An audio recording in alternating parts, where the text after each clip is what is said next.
Yeah. Sometimes the loudest voices ain't the closest to the truth. Let's talk about it. Everybody got a theory, everybody got a side. Timeline getting longer while the answers try to hide. Every interview drops, everybody hit play, but another piece of the puzzle still dripped away.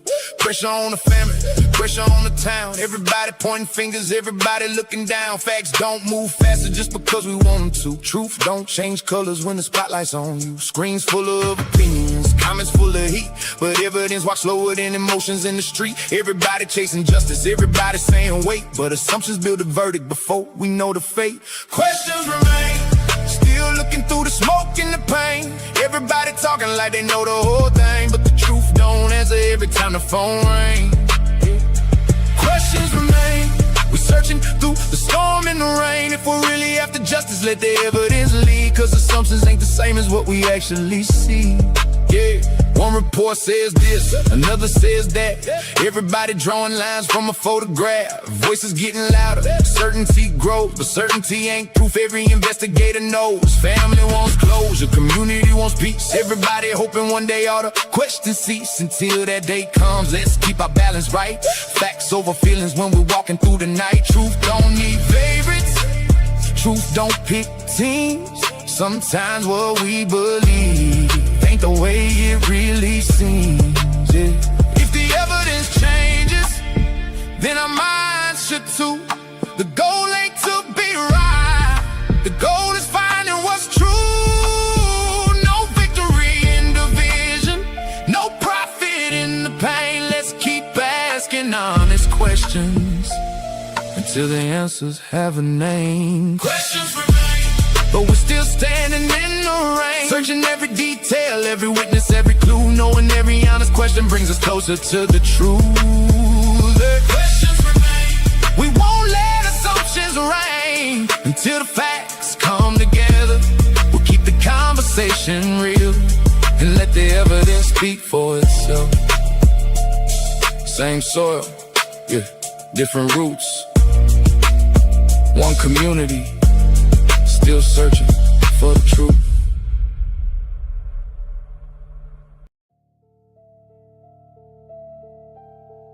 Yeah.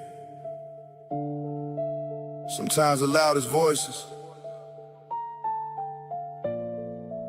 ain't the closest to the truth. Let's talk about it. Everybody got a theory, everybody got a side. Timeline getting longer while the answers try to hide. Every interview drops, everybody hit play, but another piece of the puzzle still dripped away. Pressure on the family, pressure on the town. Everybody pointing fingers, everybody looking down. Facts don't move faster just because we want them to. Truth don't change colors when the spotlight's on you. Screens full of opinions, comments full of heat, but evidence walks slower than emotions in the street. Everybody chasing justice, everybody saying wait, but assumptions build a verdict before we know the fate. Questions remain, still looking through the smoke and the pain. Everybody talking like they know the whole thing, but the truth don't answer every time the phone rings. Questions remain, we're searching through the storm and the rain. If we're really after justice, let the evidence lead, cause assumptions ain't the same as what we actually see. Yeah, one report says this, another says that. Everybody drawing lines from a photograph. Voices getting louder, certainty grows, but certainty ain't proof. Every investigator knows. Family wants closure, community wants peace. Everybody hoping one day all the questions cease. Until that day comes, let's keep our balance right. Facts over feelings when we're walking through the night. Truth don't need favorites, truth don't pick teams. Sometimes what we believe ain't the way it really seems, yeah. If the evidence changes, then our minds should too. The goal ain't to be right, the goal is finding what's true. No victory in division, no profit in the pain. Let's keep asking honest questions until the answers have a name. Questions remain, but we're still standing in the rain, searching every detail, every witness, every clue. Knowing every honest question brings us closer to the truth. The questions remain, We won't let assumptions reign until the facts come together. We'll keep the conversation real and let the evidence speak for itself. Same soil, yeah, different roots. One community, still searching for the truth.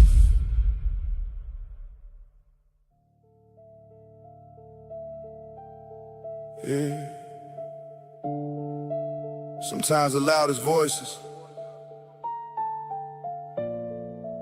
ain't the closest to the truth.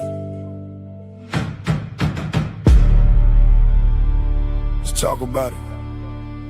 Everybody got a theory, everybody got a side. Timeline getting longer while the answers try to hide. Every interview drops, everybody hit play, but another piece of the puzzle still dripped away. Pressure on the family, pressure on the town. Everybody pointing fingers, everybody looking down. Facts don't move faster just because we want them to. Truth don't change colors when the spotlight's on you. Screens full of opinions, comments full of heat, but evidence walks slower than emotions in the street. Everybody chasing justice, everybody saying wait, but assumptions build a verdict before we know the fate. Questions remain, still looking through the smoke and the pain. Everybody talking like they know the whole thing, but the truth don't answer every time the phone rings. Questions remain, we're searching through the storm and the rain. If we're really after justice, let the evidence lead, cause assumptions ain't the same as what we actually see. Yeah, one report says this, another says that. Everybody drawing lines from a photograph. Voices getting louder, certainty grows, but certainty ain't proof. Every investigator knows. Family wants closure, community wants peace. Everybody hoping one day all the questions cease. Until that day comes, let's keep our balance right. Facts over feelings when we're walking through the night. Truth don't need favorites, truth don't pick teams. Sometimes what we believe ain't the way it really seems, yeah. If the evidence changes, then our minds should too. The goal ain't to be right, the goal is finding what's true. No victory in division, no profit in the pain. Let's keep asking honest questions until the answers have a name. Questions remain, but we're still standing in the rain, searching every detail, every witness, every clue. Knowing every honest question brings us closer to the truth. The questions remain, we won't let assumptions reign until the facts come together. We'll keep the conversation real and let the evidence speak for itself. Same soil, yeah, different roots. One community, still searching for the truth.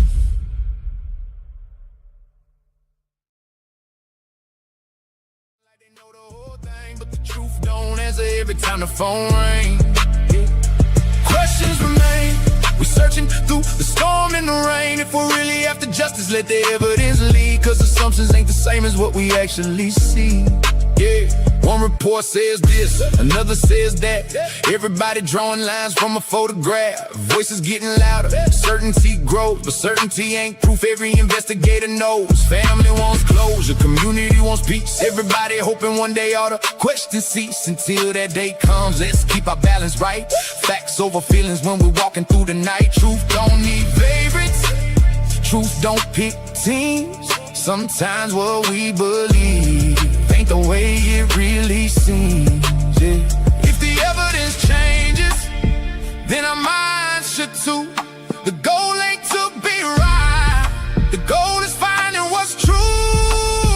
No victory in division, no profit in the pain. Let's keep asking honest questions until the answers have a name. Questions remain, but we're still standing in the rain, searching every detail, every witness, every clue. Knowing every honest question brings us closer to the truth. The questions remain, we won't let assumptions reign until the facts come together. We'll keep the conversation real and let the evidence speak for itself. Same soil, yeah, different roots. One community, still searching for the truth.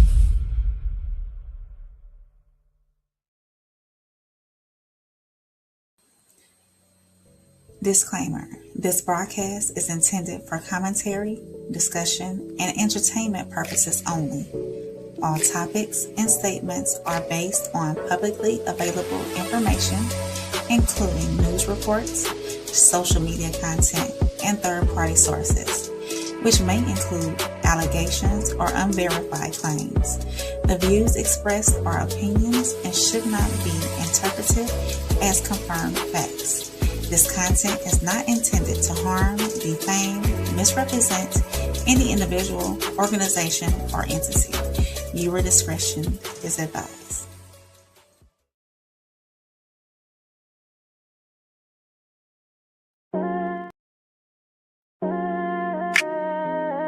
Yeah. Deep-rooted conversations, real talk, real words, real us, souls.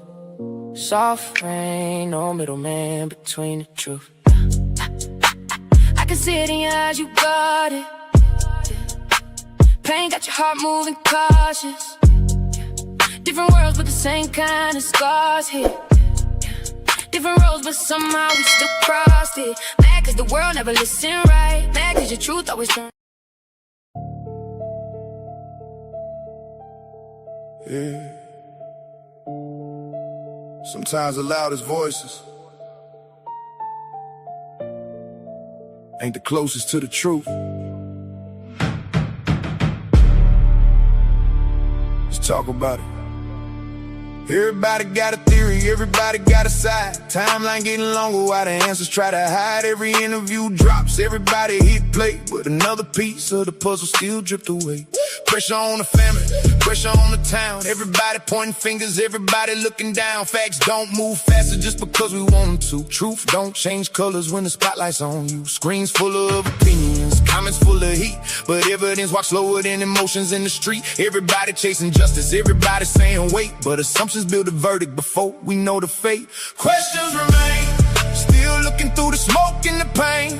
Everybody talking like they know the whole thing, but the truth don't answer every time the phone rings. Questions remain, we searching through the storm and the rain. If we're really after justice, let the evidence lead, cause assumptions ain't the same as what we actually see. Yeah, one report says this, another says that. Everybody drawing lines from a photograph. Voices getting louder, certainty grows, but certainty ain't proof. Every investigator knows. Family wants closure, community wants peace. Everybody hoping one day all the questions cease. Until that day comes, let's keep our balance right. Facts over feelings when we're walking through the night. Truth don't need favorites, truth don't pick teams. Sometimes what we believe ain't the way it really seems, yeah. If the evidence changes, then our minds should too. The goal ain't to be right, the goal is finding what's true. Good evening, everyone, and welcome to Same Soil, Different Roots. Tonight, I want to begin with a simple question. When does a question become a conclusion? Not because new evidence was discovered, not because every fact was verified, not because enough people repeated the same idea until it started to feel true. That's the world we live in today. Information travels in seconds, opinions travel even faster, and certainty often arrives long before evidence does. The Nolan Wells case has become one of those stories that challenges all of us. Every interview, every press conference, every social media post, every expert opinion adds another layer of conversation that is still unfolding. Some believe the answers are already obvious, and perhaps both perspectives deserve to be examined, not with hostility, but with honesty. Tonight isn't about proving one side right or another side wrong. It's about something much more difficult. It's about having the discipline to separate what we know, what we believe, and what we still don't know. Because justice isn't built on popularity, it isn't built on algorithms, it isn't built on who speaks the loudest. Justice is built on facts, evidence, and the willingness to follow the truth wherever it leads, even if it challenges our own assumptions. So, tonight, as we examine interviews, public statements, and the evidence that's been discussed, We ask one thing of everyone joining this town hall: come with an open mind, challenge ideas, ask difficult questions, listen just as carefully as you speak. Because if we truly searching for the truth, we should never be afraid of more evidence. Welcome to Same Soil, Different Roots. This is Town Hall number 2, and it starts right now. Thank you, ma'am. Thank you, man. What a beautiful, beautiful intro, man. We appreciate you. We appreciate everybody who's tuning in so far on all channels, man. If you're tuning in from Facebook, please leave a comment, man. We are monetized on that side now, so we're trying to move that side of the needle as well. So we appreciate everybody supporting from all avenues. Again, welcome in everyone that's in the chat. We will have the link available after each segment. Again, this is Town Hall number 2. All we're here to do is just to show what's recently been put out, kind of have a normal dialogue about it. We're not here to say who's innocent, who's guilty, but just to kind of have the conversation. But most importantly, we want to hear you guys have the conversation. So we will drop the link for anyone who would like to come up and share what they think about it. And again, I think we said 2 minutes, right? We'll be giving 2 minutes for people to share their opinions, their thoughts. And then, of course, we'll move it on to the next person. Myself and Rain will not be here to disagree or argue. We will here let you share your thoughts. So we're going to start with our first town hall meeting. And that first one's going to start over with none other than Nancy Grace, man. Nancy Grace has came on the scene, and she has came on the scene hard. I think she's dropping something, feel like every 10 minutes. Yes, so we're going to actually hear her premiere that came out today about the audio that was leaked. So we're going to be talking about the leak audio, what some people heard, but she actually had some specialists come on and give their thoughts and opinions. So we'll be playing this premiere from today's premiere that Nancy Grace did on her Listen to Crime Stories with Nancy Grace. So here we go. Let's see. Call. Is it real? Good evening. I'm Nancy Grace. This is Crime Stories. I want to thank you for being with us.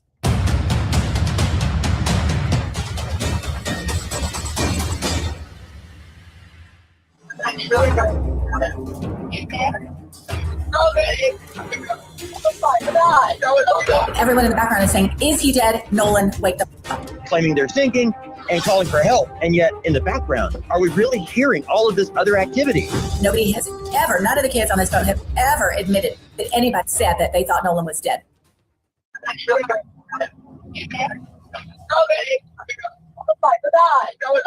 Cito Assistance, Vicky speaking. How can I help you?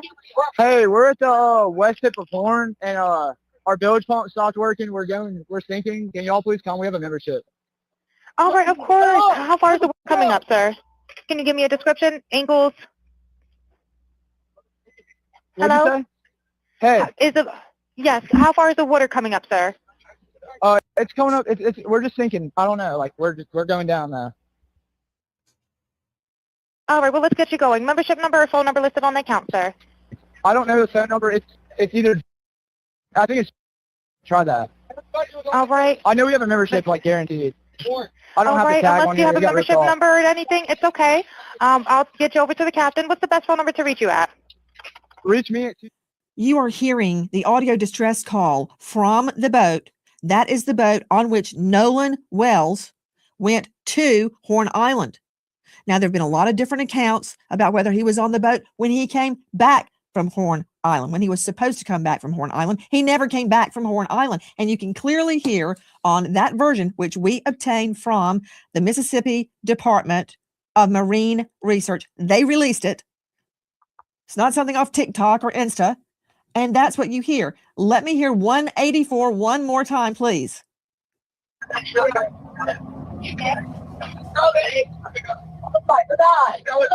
Cito Assistance, Vicky speaking. How can I help you? Hey, we're at the west tip of Horn, and our bilge pump stopped working. We're sinking. Can y'all please come? We have a membership. All right. Of course. How far is the water coming up, sir? Can you give me a description? Angles? What'd Hello? you say? Hey, Yes. How far is the water coming up, sir? it's coming up. We're just sinking. I don't know. Like we're going down now. Dave Mack, Crime Stories, investigative reporter. What are we hearing?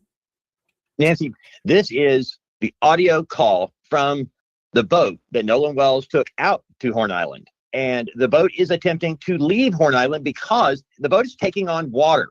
What we are hearing is the call from the boat to the group they have. Cito, let me help you. Let me help you. Reminder, Dave Mack, we've only got 1 hour to cover a lot of territory. That is the Cito call where the grandson of the boat owner thinks that they're taking on water. Joining me right now, special guest Brandon Tatum. He is a former police officer with Tucson PD, and he is a star of The Officer Tatum on YouTube. He has interviewed Nolan's friends. Now, we're about to bring on 2 experts, each one taking a different viewpoint on that call. But Officer Tatum, thank you for being with us tonight. No matter what you say, just know you're going to get hate mail. Doesn't matter what you say. If the angel Gabriel came down right now and spoke on this case, he would get hate mail. That said, what do you make of that audio, officer? Well, Nancy, thank you so much for having me on. If you put the audio within context, it is an impossibility unless these people are prophesying that somehow they're saying Nolan's name or projecting that Nolan is somehow injured, hurt, or killed, because we have witnesses that have come out. When I interviewed Warren, a lot of those kids that I talked to already alluded to this way before the audio came out, that they were gone. And people had already saw Nolan after they had left. The young lady, Katie, that he was hanging out with, I saw a text message from her alluding to the fact that she never saw him get on that boat at all. We have video of the boat that we shared on our social media page, and it shows all the occupants on the boat, and Nolan was not there.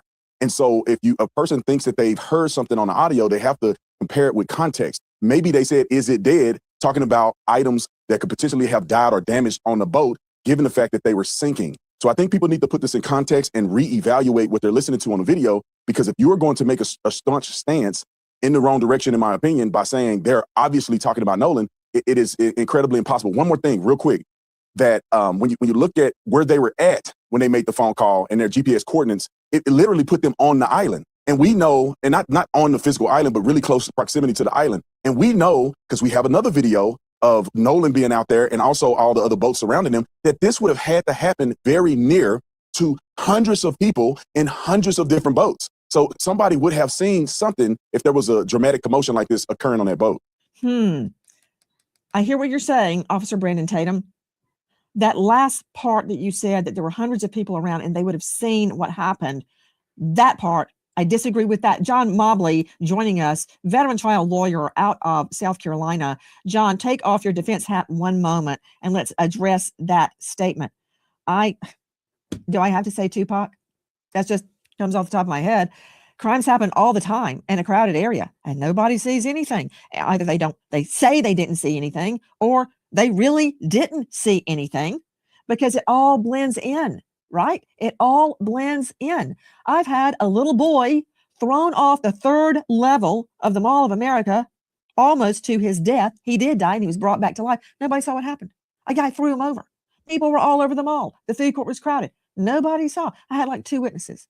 So I think part of it is, Mobley, you don't expect to see something. And so your mind is not interpreting, it's not intercepting what you're physically seeing. And again, we don't know what happened. We don't know why Nolan Wells has a red mark on the back of his occipital. We don't know. Was he hit? Did he fall? Then fall off a boat? It could have been any number of things. Some nefarious, some an accident, some negligent. My point is, just because there's a lot of people around, that does not guarantee you witnesses, Mobley. You know that better than anybody with all the cases you've tried. So I want to stop there because this is a question you had, Rain, for about 5 weeks. Now that she puts it into that perspective, and she's showing, that in other cases, 1 million people can be around and somebody can't, won't actually see what happened. Although, with that being said, with the Nolan Wells situation, I do believe that somebody somewhere knows what happened to him. I still believe that, even though she gave these situations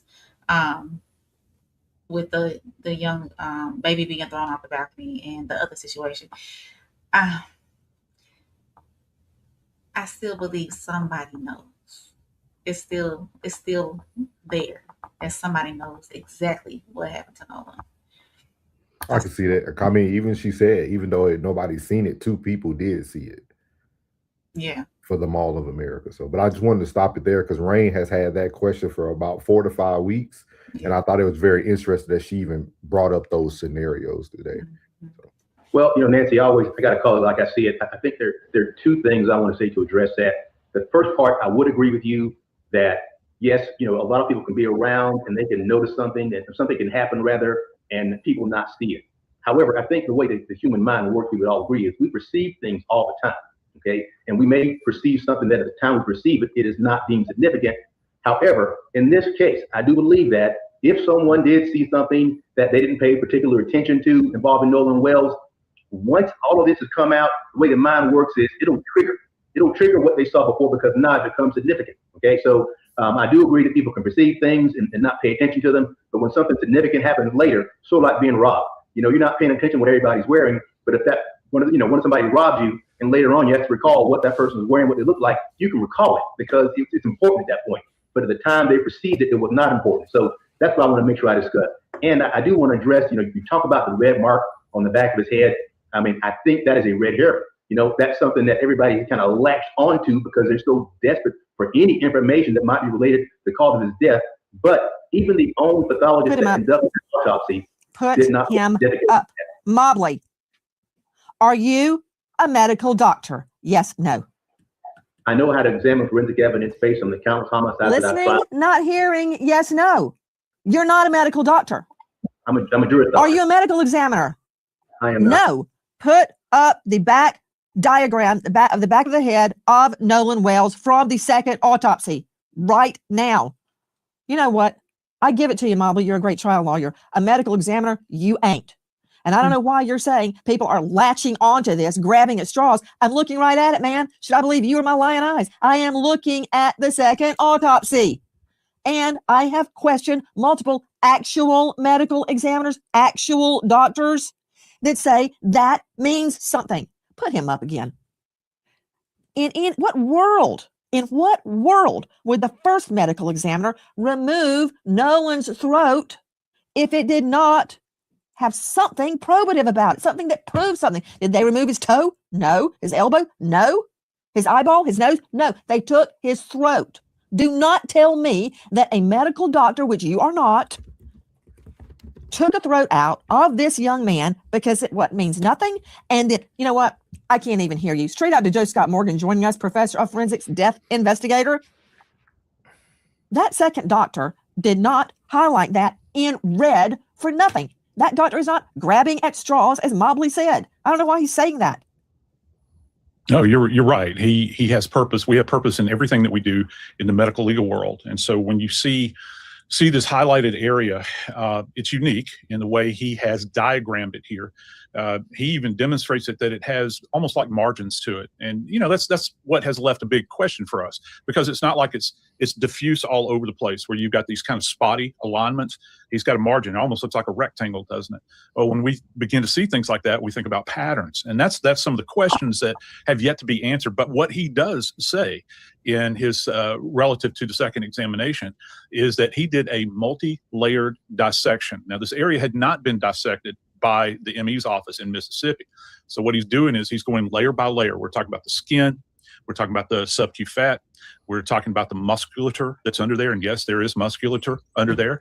And what his conclusion is, Nancy, is that there's significant decomposition at this point in time. So he cannot make a determination about these markings one way or another. He needs more information. And admittedly, in the second autopsy, he says this is pending investigation. And that's key here. Okay. Joe Scott Morgan. Yes. He, the first medical examiner, removed the throat. Yes. No other part of the body, except for the lungs, removed the throat and the lungs. We know why he took the lungs. I don't have to be a death investigator like yourself with 10,000 death investigations under my belt to know why he took the lungs, to see if no one drowned. But the fact that someone has a lungs full of water does not tell me how they got in the water. Did he fall? Was he hit? Was he held under? Was it an accident? Did you see that video? Pull it up if you can, control room, of all those ships, all those boats out there. If he was between one of those boats, lost his footing, went under, got the riptide, no one may have noticed. All right. No one may have noticed. Look at all that. And there were apparently 300 or so people out there. This is just a tiny microcosm. It's July the 4th. Everybody's at Horn Island having a good time. So it could be any number of ways he landed under the water. But my point is, that's why they took the lungs. Why? The throat. Well, because the throat and the throat areas you're referring to it as, it's actually the organs of the neck. We're talking about the larynx, the pharynx, our windpipe, essentially, and everything else that's connected therein. That's the conveyance to get into the lungs. So one of the things, what they're looking at here, Nancy, to put it very bluntly, is they're looking for any possibility that his breathing could have been compromised. Well, how is that compromised? Well, when you begin to think about, if you put your hand in the midline of your throat, right here, okay, you begin to think about the trachea, which is encompassed right here. Was it compromised in any way? Are there any focal areas of hemorrhage? Has it been crushed? You would go up into the neck. I suspect that the tongue was probably removed as well. You're going to look at the hyoid, which did not accompany the body, but all of this has been retained. There's nothing abnormal about the state retaining the organs of the neck. This happens very, very frequently in cases like this because they want to be able to go back and examine it. And also for the future. How do you feel about that though, Ray? Because I think they almost are double talking to us, right? Because they make certain things seem so obvious, but then they'll keep saying it's not abnormal. But you're putting so much context and so much reference on it, so it is important. So to me, it sounds like it might have been normal, but it shouldn't have been normal in this situation. Right. You see what I mean? Like, it's almost like confusing because I'm listening to doctors and specialists say, hey, these are very important areas. This is something you need to like gain evidence of what happened or how this person possibly drowned or if whatever the alleged allegations are. But then it's like you'll then say it's not abnormal. It's like you're saying one thing, but then you're giving them another thing. You know what I mean? Yeah, there's a lot of fingers in a cookie jar trying to, get a cookie out and taste it. And in doing so, everybody's giving their own opinions on how they, how they interpreting this whole situation. Like, with the second medical examiner not receiving those critical items and the state not releasing them, but then we understand why the state hasn't released them yet. The findings are not complete. So and then we have all these other people dipping in, giving their opinions or their expert opinion. Yeah, their expert opinions. That's what it is. And it seems like everything. There's no like endpoint anywhere. There's no final button somewhere. Like this is it. This is what we saw. These are the tests that happened because everything is still pending. Everything is still under investigation. So until Mississippi gives, I don't know if Mississippi has handed over their findings to the DA yet. Yeah, but now to answer you and Penny said, did we ever find the tongue and throat? We won't know now because everything's going to a grand jury. So now we won't nothing else will be released. It doesn't matter what side of the house it's coming from now. We won't hear anything else. Like now we are kind of moving on speculations, the little bit of information we're getting. Yeah, so with them doing the grand jury, and we already heard the Mississippi DA last week at the town hall we did, right? They're not talking about nothing else. Like you won't get anything else from the state of Mississippi. So at this point, even if they found the tongue and throat, Penny, we won't know. We won't know until everything comes out. Yeah. So it's unfortunate that I know Nolan's family, his mother and his parents especially, want answers as quickly as possible. I know it's unsettling for them. I know Miss Christine, she said 27 days today it's been, and there's no final answer. And I understand it takes weeks for toxicology reports to come back and findings to come back on different tests and everything. But and still, with that being said,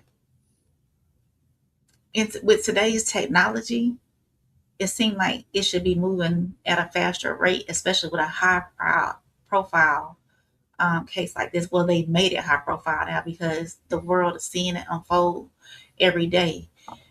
So it to me it seems like a match should have been lit up under somebody's feet, and like, let's get a move on this. Let's make this top priority. Let's get this over and done with. So one, the family can have answers, and two, we can move forward where we need to move forward. But it seems I still think Mississippi and their investigations, the sheriff's office, is what they're dragging their feet for some reason. And I'm not for certain the reason, but they're dragging their feet. I can only He said, assume. "What's the tongue and throat missing in the first?" We don't know because they haven't released that first one.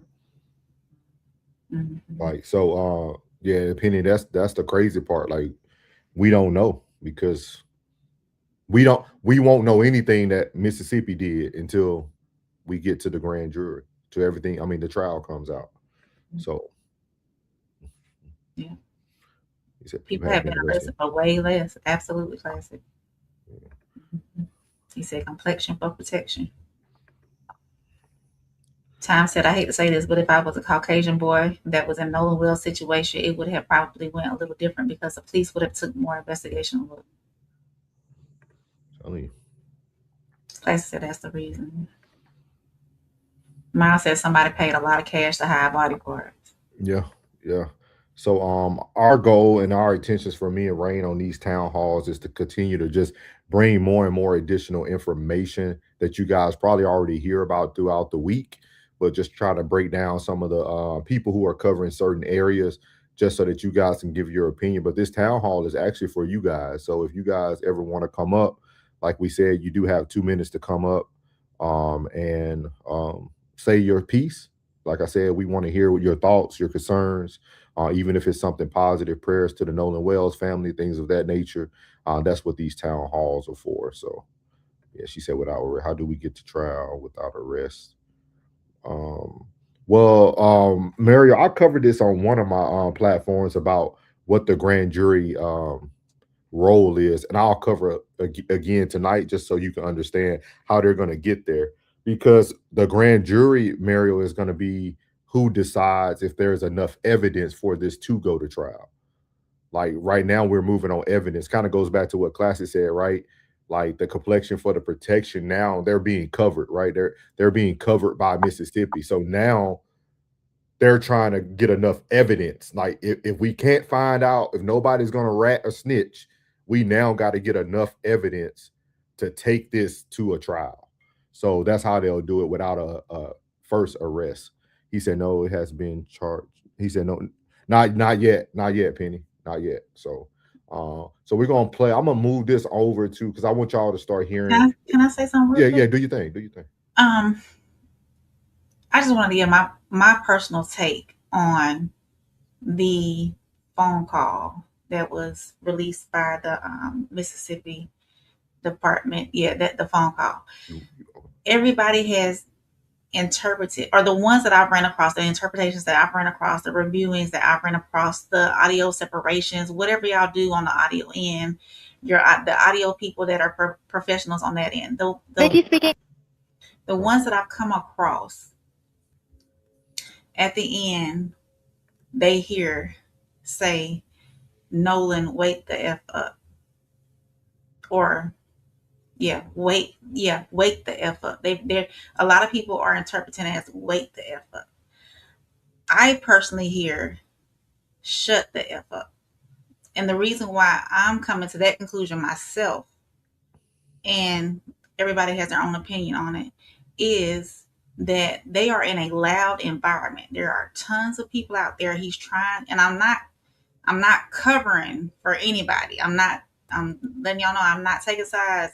Girl, speak your mind. This, but I'm saying what I hear in this phone call is shut the F up at the end, because in my reason for that is because they're in this loud environment.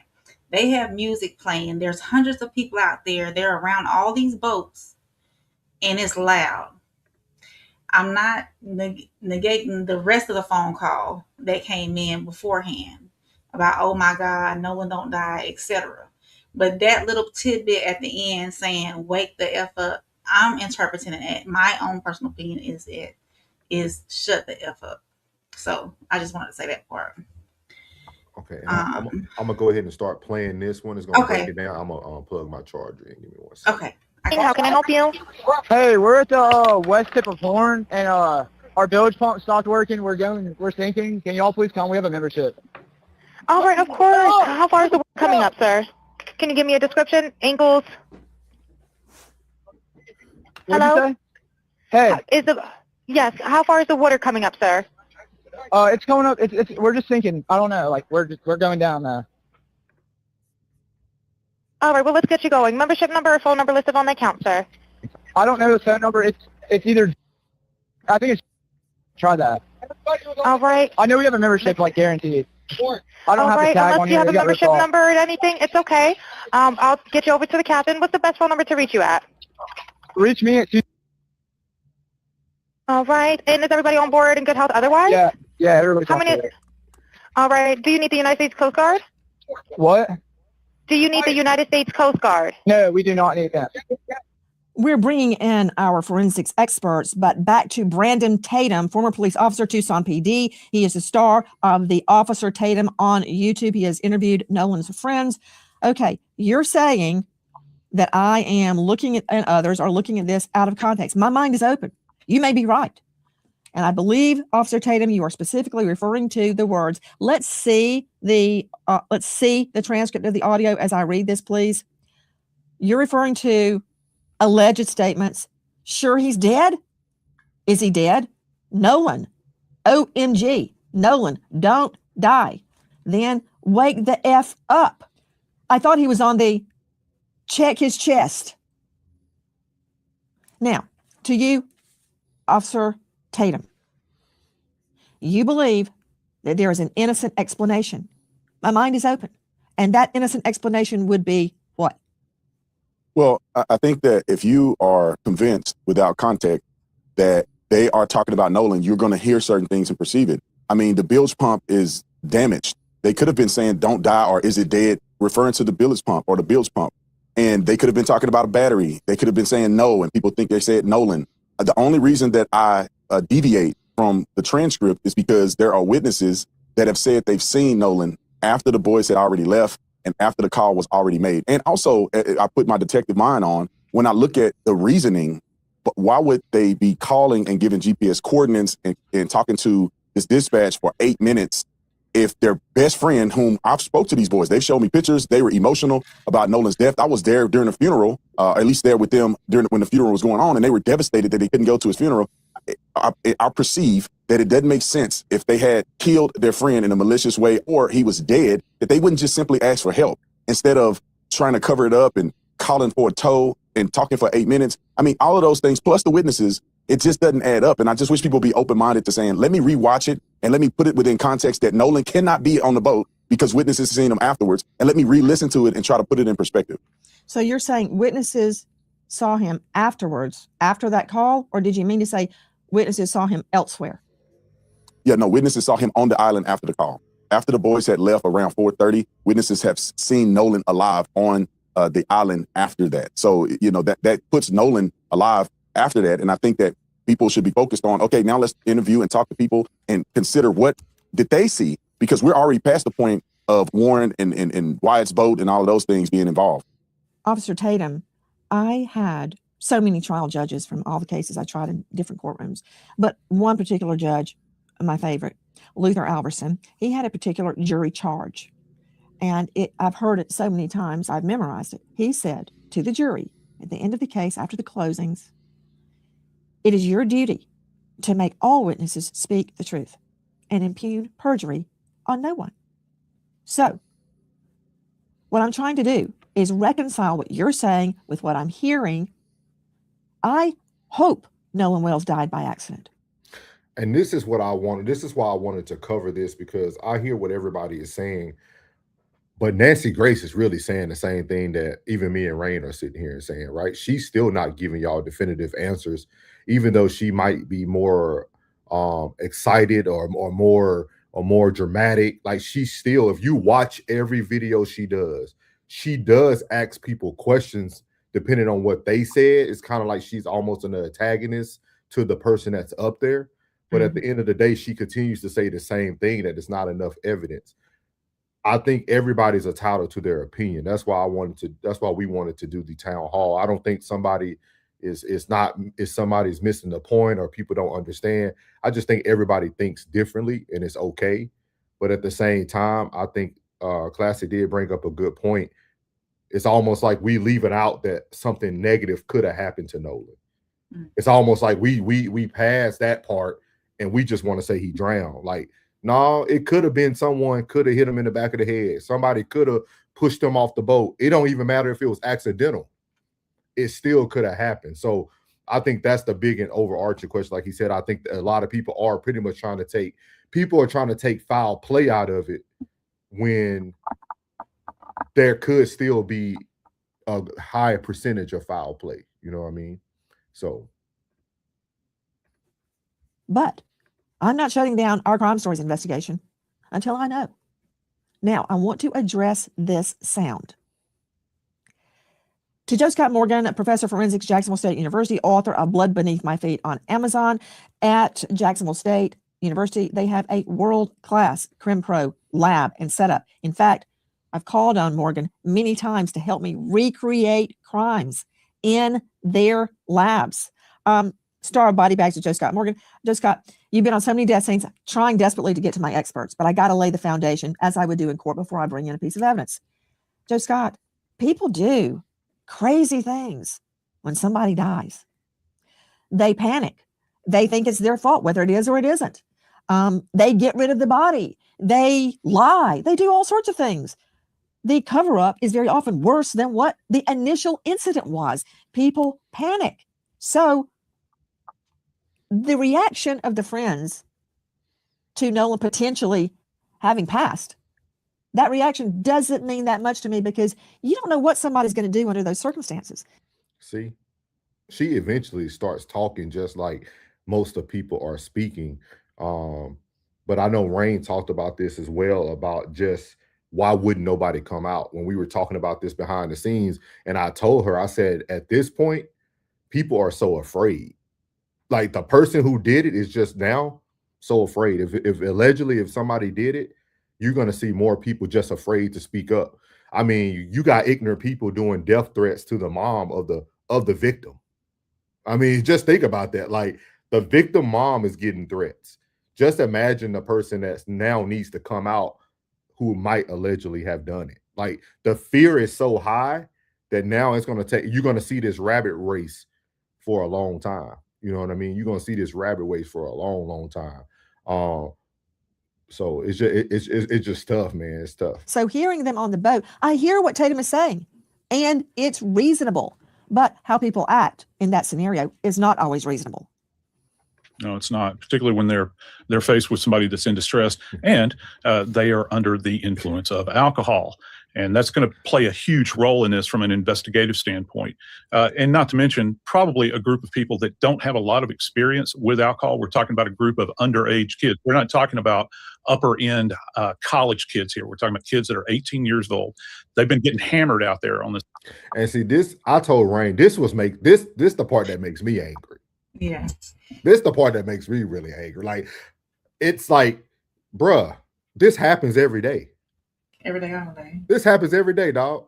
This happens every day. Black boys, white boys on the beach drinking beer. Like, this stuff happens every day. Like, that's the part that frustrates me, is like, okay, we can wait on toxicology reports and all that, but that happens every day. That happens every day. Like, this happens every summer. Every frat boy house.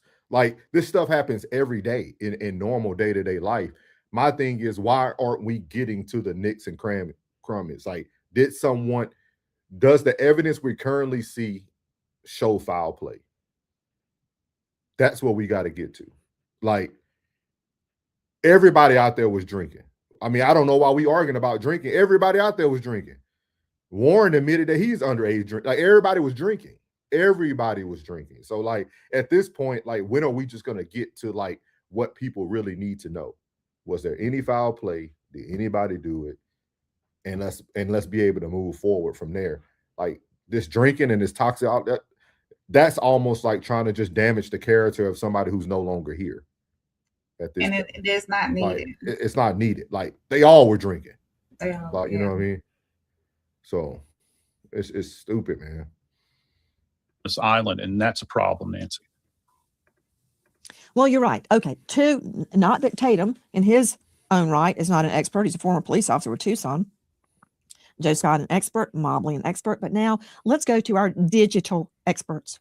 First, Todd Shipley joining us, digital cybercrime expert, former Detective Sergeant, Reno PD, 25 years in law enforcement, author of Surviving a Cyber Attack, Securing Social Media, Protecting Your Home, author of Investigating Internet Crimes, an intro to solving crimes in cyberspace. He says nothing he hears on this audio shows that the audio has been altered. Okay, Shipley, hit it. Well, we have to look at the fact that the audio that we received is, again, one of those that was released by the press and has probably been stepped on multiple times. Just like we had last year with another famous Did you video say that was released by the press? Hold on, Tom. That was not released by the press. It was released to the press, but it was released by the Mississippi Department of Marine Resources. That was not released by the media. Yes, Nancy, but TMZ in every station that's released it has put a copy that they've edited up onto online. And so we have this expectation bias that's there. So the audio obviously is real. It's been released, and the agency that released it said that it's a video or audio of the incident, but every version that we've seen has been stepped on multiple times. And so there's an expectation bias when you start putting up audio translations that you believe is there, and everybody then has this confirmation of that this is what's said. Now, we have to go back to the original audio from the government agency to get the information that we need to prove what's there in the audio, because multiple pieces released through press stations online don't always have the exact audio we want. There's already been speculation that some of the different audio, like TMZ's and the others, are a little bit edited, and they always are, because you put them on there for a specific purpose. And adding the edited versions of what you think are the audio does not necessarily mean that that's what it is. We can look at the audio and find out what's there, but we've got to look at the original version. Hi, guys. American Home. So we're going to stop there with Nancy Grace. She's been covering this very heavy on her channel, just kind of bringing people along. I like that she does go directly to the sources and bring them up. I think it gives just another point of view. It gives us something to think about. I think a lot of people are on the same page with how they feel about the situation. But now I think it's just getting more to the down to the the meat of the whole thing, like what's going to happen. So again, guys, this is a town hall, so anybody who's new that would like to come up, you are welcome to come up. We can pin the link in the chat for you. With that being said, do you have anything else on that topic, Rain, when it comes to Nancy Grace and the leak audio? I can't remember who the gentleman was at the end, but my thing is, why would the media alter? I mean, they probably alter it enough to put it in their news reports. But if somebody like Nancy is getting it straight from the source, then it wouldn't be altered. I wouldn't think she would put it altered. In good faith, I don't think she or in her organization will put an altered audio out there for the masses to continuously duplicate. This day and time, we are at a point where, like we said in the intro, everything is so fast and at your fingertips. People can clip and edit stuff up so quickly and then disperse it to the masses, and it gets to one person and then it's gonna get to 1 million people. So until that source gets it from that, until that person gets it from the source, the horse's mouth, then we can't really, depend on the authentic, say that word, of it. Authenticity. There you go.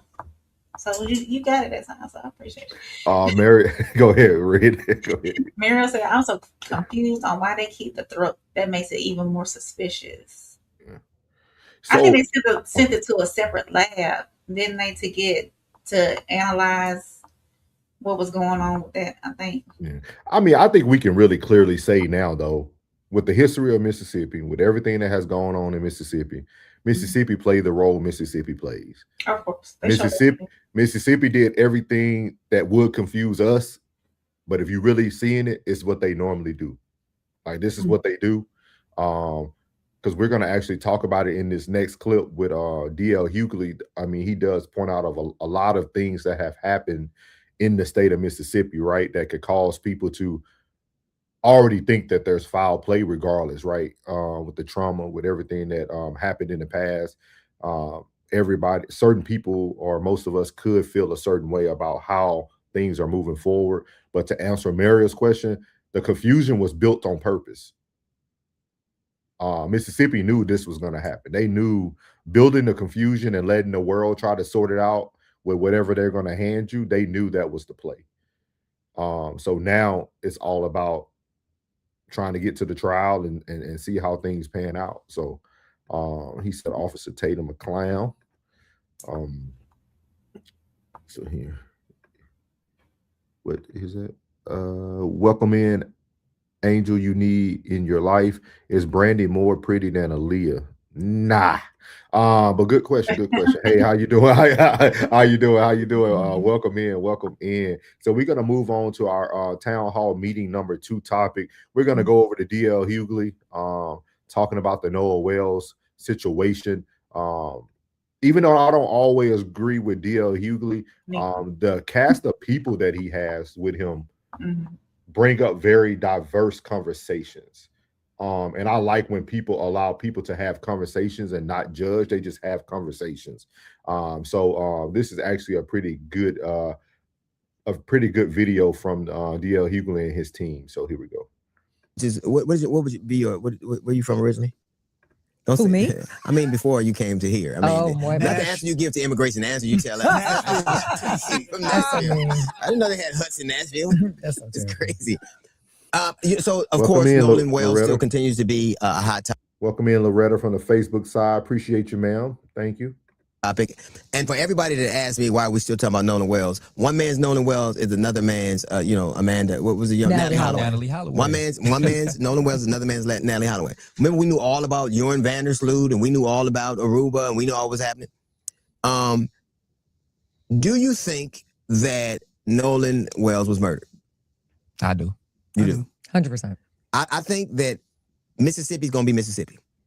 I think that black people are right to question all of the circumstances that have arisen. You have a young man, and almost everything we know about this case, we know because black people wouldn't let it go. Like his mother and her sister, or her somebody closely associated with her, found his phone. A young woman, cleaned the audio up so we could hear other things. And so everything we know, but Mississippi is being exactly what Mississippi has always been, and they are dubious and dismissive in terms of black lives. They don't have. You have just as recently as 2024, there were 215 black men who were found in the pauper's grave behind a local sheriff department. 215. All that was missing was a metal. All that was there to signify that there was a metal plate. It only came to light because a mother was looking for one of her, looking for a child, and they happened to find it there. Nobody said 215 people. That's a lot of people. You have Medgar Evers. It took 31 years and 3 trials to finally get a justice for him. You had not even 4 weeks ago, a 1-year-old boy was shot by a police officer who has, it's been said that he's had racist connections. We don't hear anything about that. Mississippi has been actively participating in poisoning the water of it, or not even poisoning, allowing the citizens of Jackson to be poisoned with the water supply. The very same thing that existed in the 60s exists now.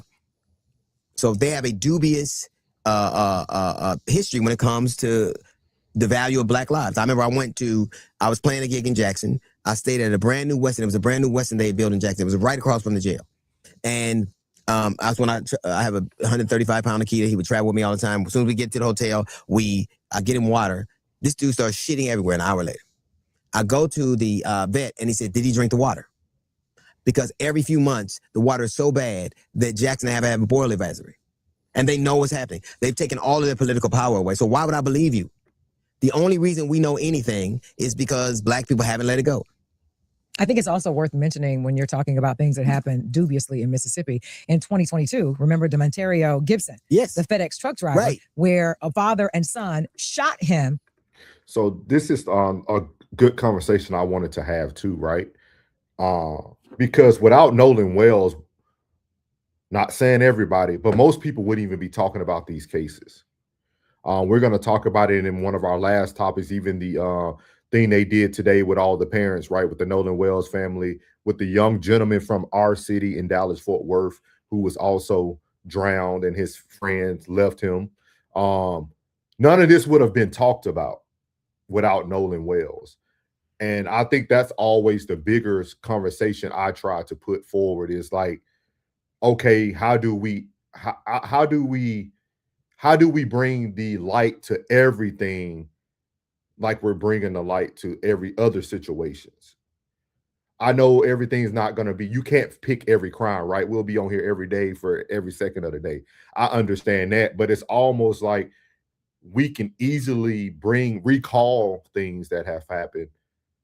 But it's like, okay, but why weren't we given this information or talked about this? Why wasn't that pushed in front of our faces so that we then could support this family that she's currently talking about, that this happened with in 2022 during a pandemic that we know was a lie now, which we'll talk about that next week. But with all that, you know, like those are my questions. I know there might be a big axe, right? It might be something that I know it's impossible to see everything, but it's almost like I think we need to really start covering, even if it's a piece of things, just putting the case out there.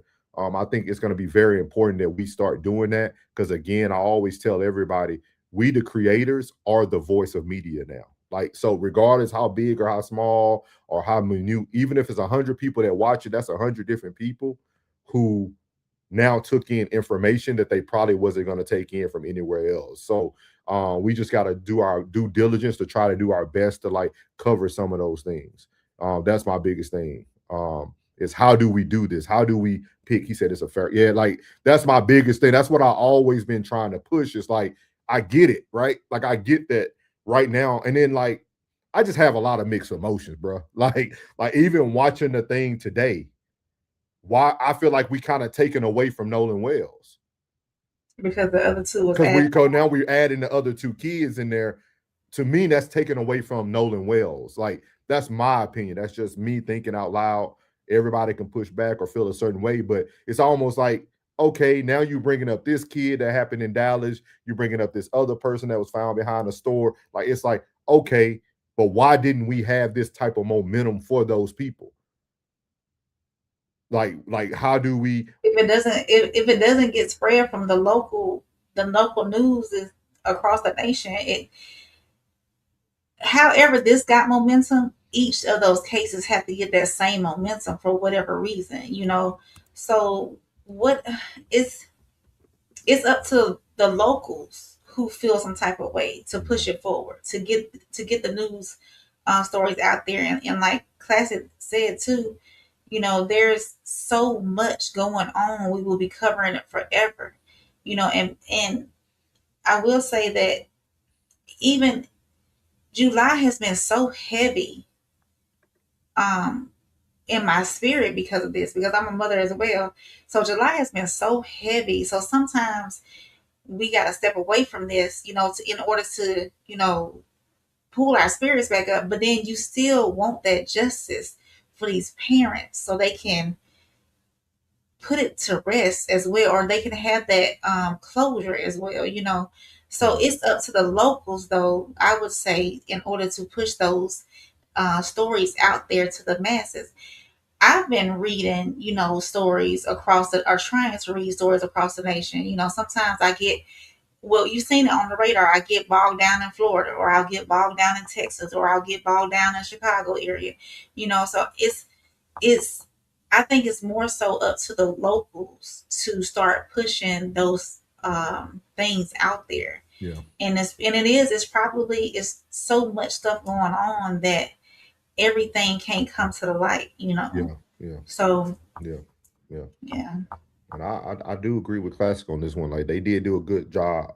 Like, cause like you once you get invested in it, and I think, and I'm gonna say this right here, I think for anybody now, man, once we find out things and things start moving forward, I would encourage people to start doing more of your local news, more of things that affect you in your community, and talking about that more on your different platforms, because then I think we can at least get small pods of groups of people. If you got 1,000 people watching what happened in Shreveport, Louisiana about this young black man or young black girl or whoever it may be, something happened to them, I think we can at least push that out to the thousands of people who are going to view it, right? So that's going to be my goal moving forward. Is like, if I hear about something, I'm going to at least speak on it, at least try to bring it to the forefront, regardless if media thinks it's a big deal. Because like kind of like what Class said, I think that's what they wanted to do, right? They wanted us to kind of start picking and choosing. And it almost goes back to that slogan back in the day, when they were talking about, how everybody started arguing about all lives matters when they started the Black Lives Matters thing. It's almost like they made you start choosing at that point, instead of saying, you know what, a tragedy is a tragedy, period. And we got to cover it. Like, I don't care if it's little John from Tupelo, Mississippi, like John passed away.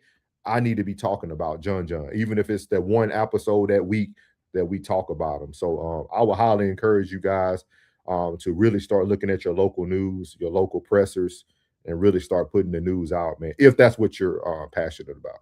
So. Killed him, and were both acquitted. And then the two FedEx driver, well, actually they shot at him, and the judge suspended the case with prejudice, or dismissed the case with prejudice, and they got that right with prejudice. We are right to be dismissive or to be suspicious of people who've shown us who they are. Mississippi going Mississippi.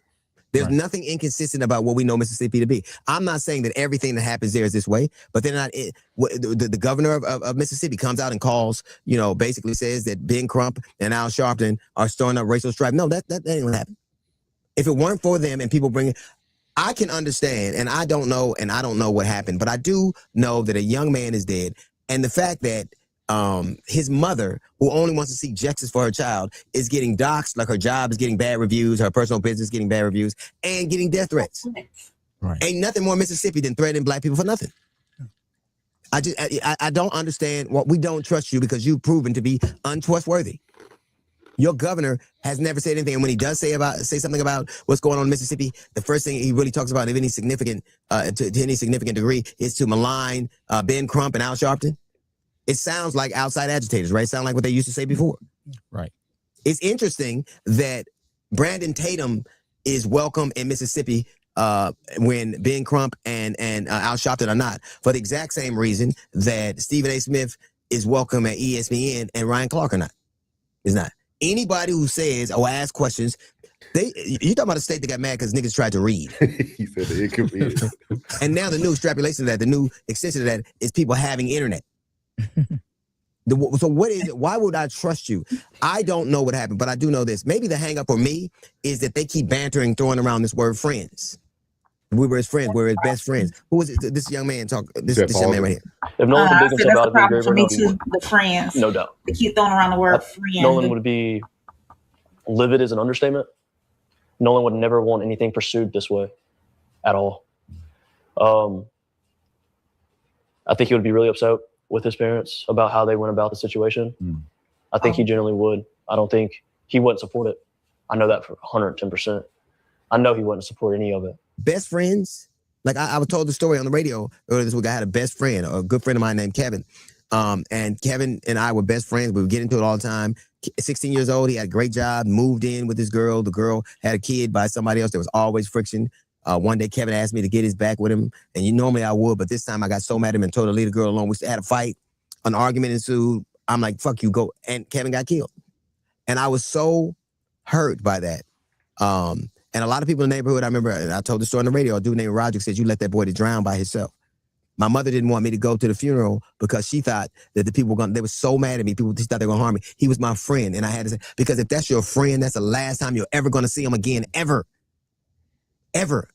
But these young people throw friend around. When you are grown and you understand what the value of a friend, you understand if you have 5 good friends, you have been blessed. And I had to go say goodbye. The fact that you weren't compelled to say goodbye to somebody, the fact that you didn't have any grief or lament, the fact that you couldn't even access and try to ascertain what part you could have played in it, lets me know I'm not saying they're guilty, but wasn't one fucking friend in the bunch. Not one of them a friend. They can say acquaintances. They can say I was cool with. They can say teammates. You can't tell me a friend. You can't call yourself a friend. You know, now it's such a cliche word. You did BFF, my best friend for life, and this is, and they even connect the names, Bennifer, and all that kind of. When you got a friend, it ain't shit you won't do for them. True. I'm talking about a friend, and not one of them have done anything. I think the problem we're having is that Mississippi is Mississippian, and they're mismonitoring friends. None of them have acted friendly. None of them have done the things that we associate with friendship. Right. They held on to the phone. Right. I think they're being advised or just told you can't be there, except when Officer Tatum comes through. They've been welcomed to an interview. I would say this: when you hear, they have a scrubbed audio, right? So this is a scrubbed audio.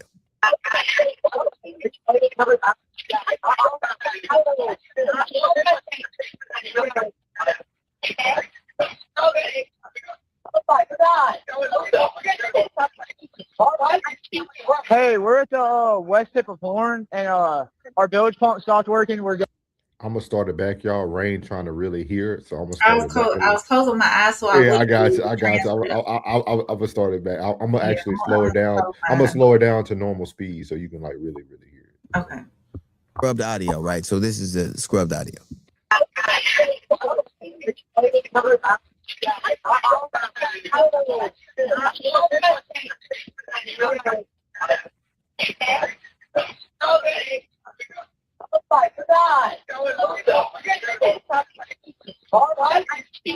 Hey, we're at the west tip of Horn, and our bilge pump stopped working. We're sinking. Can y'all please come? We have a membership.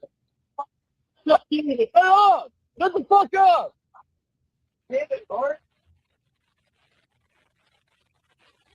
They're threatening the woman who scrubbed the audio.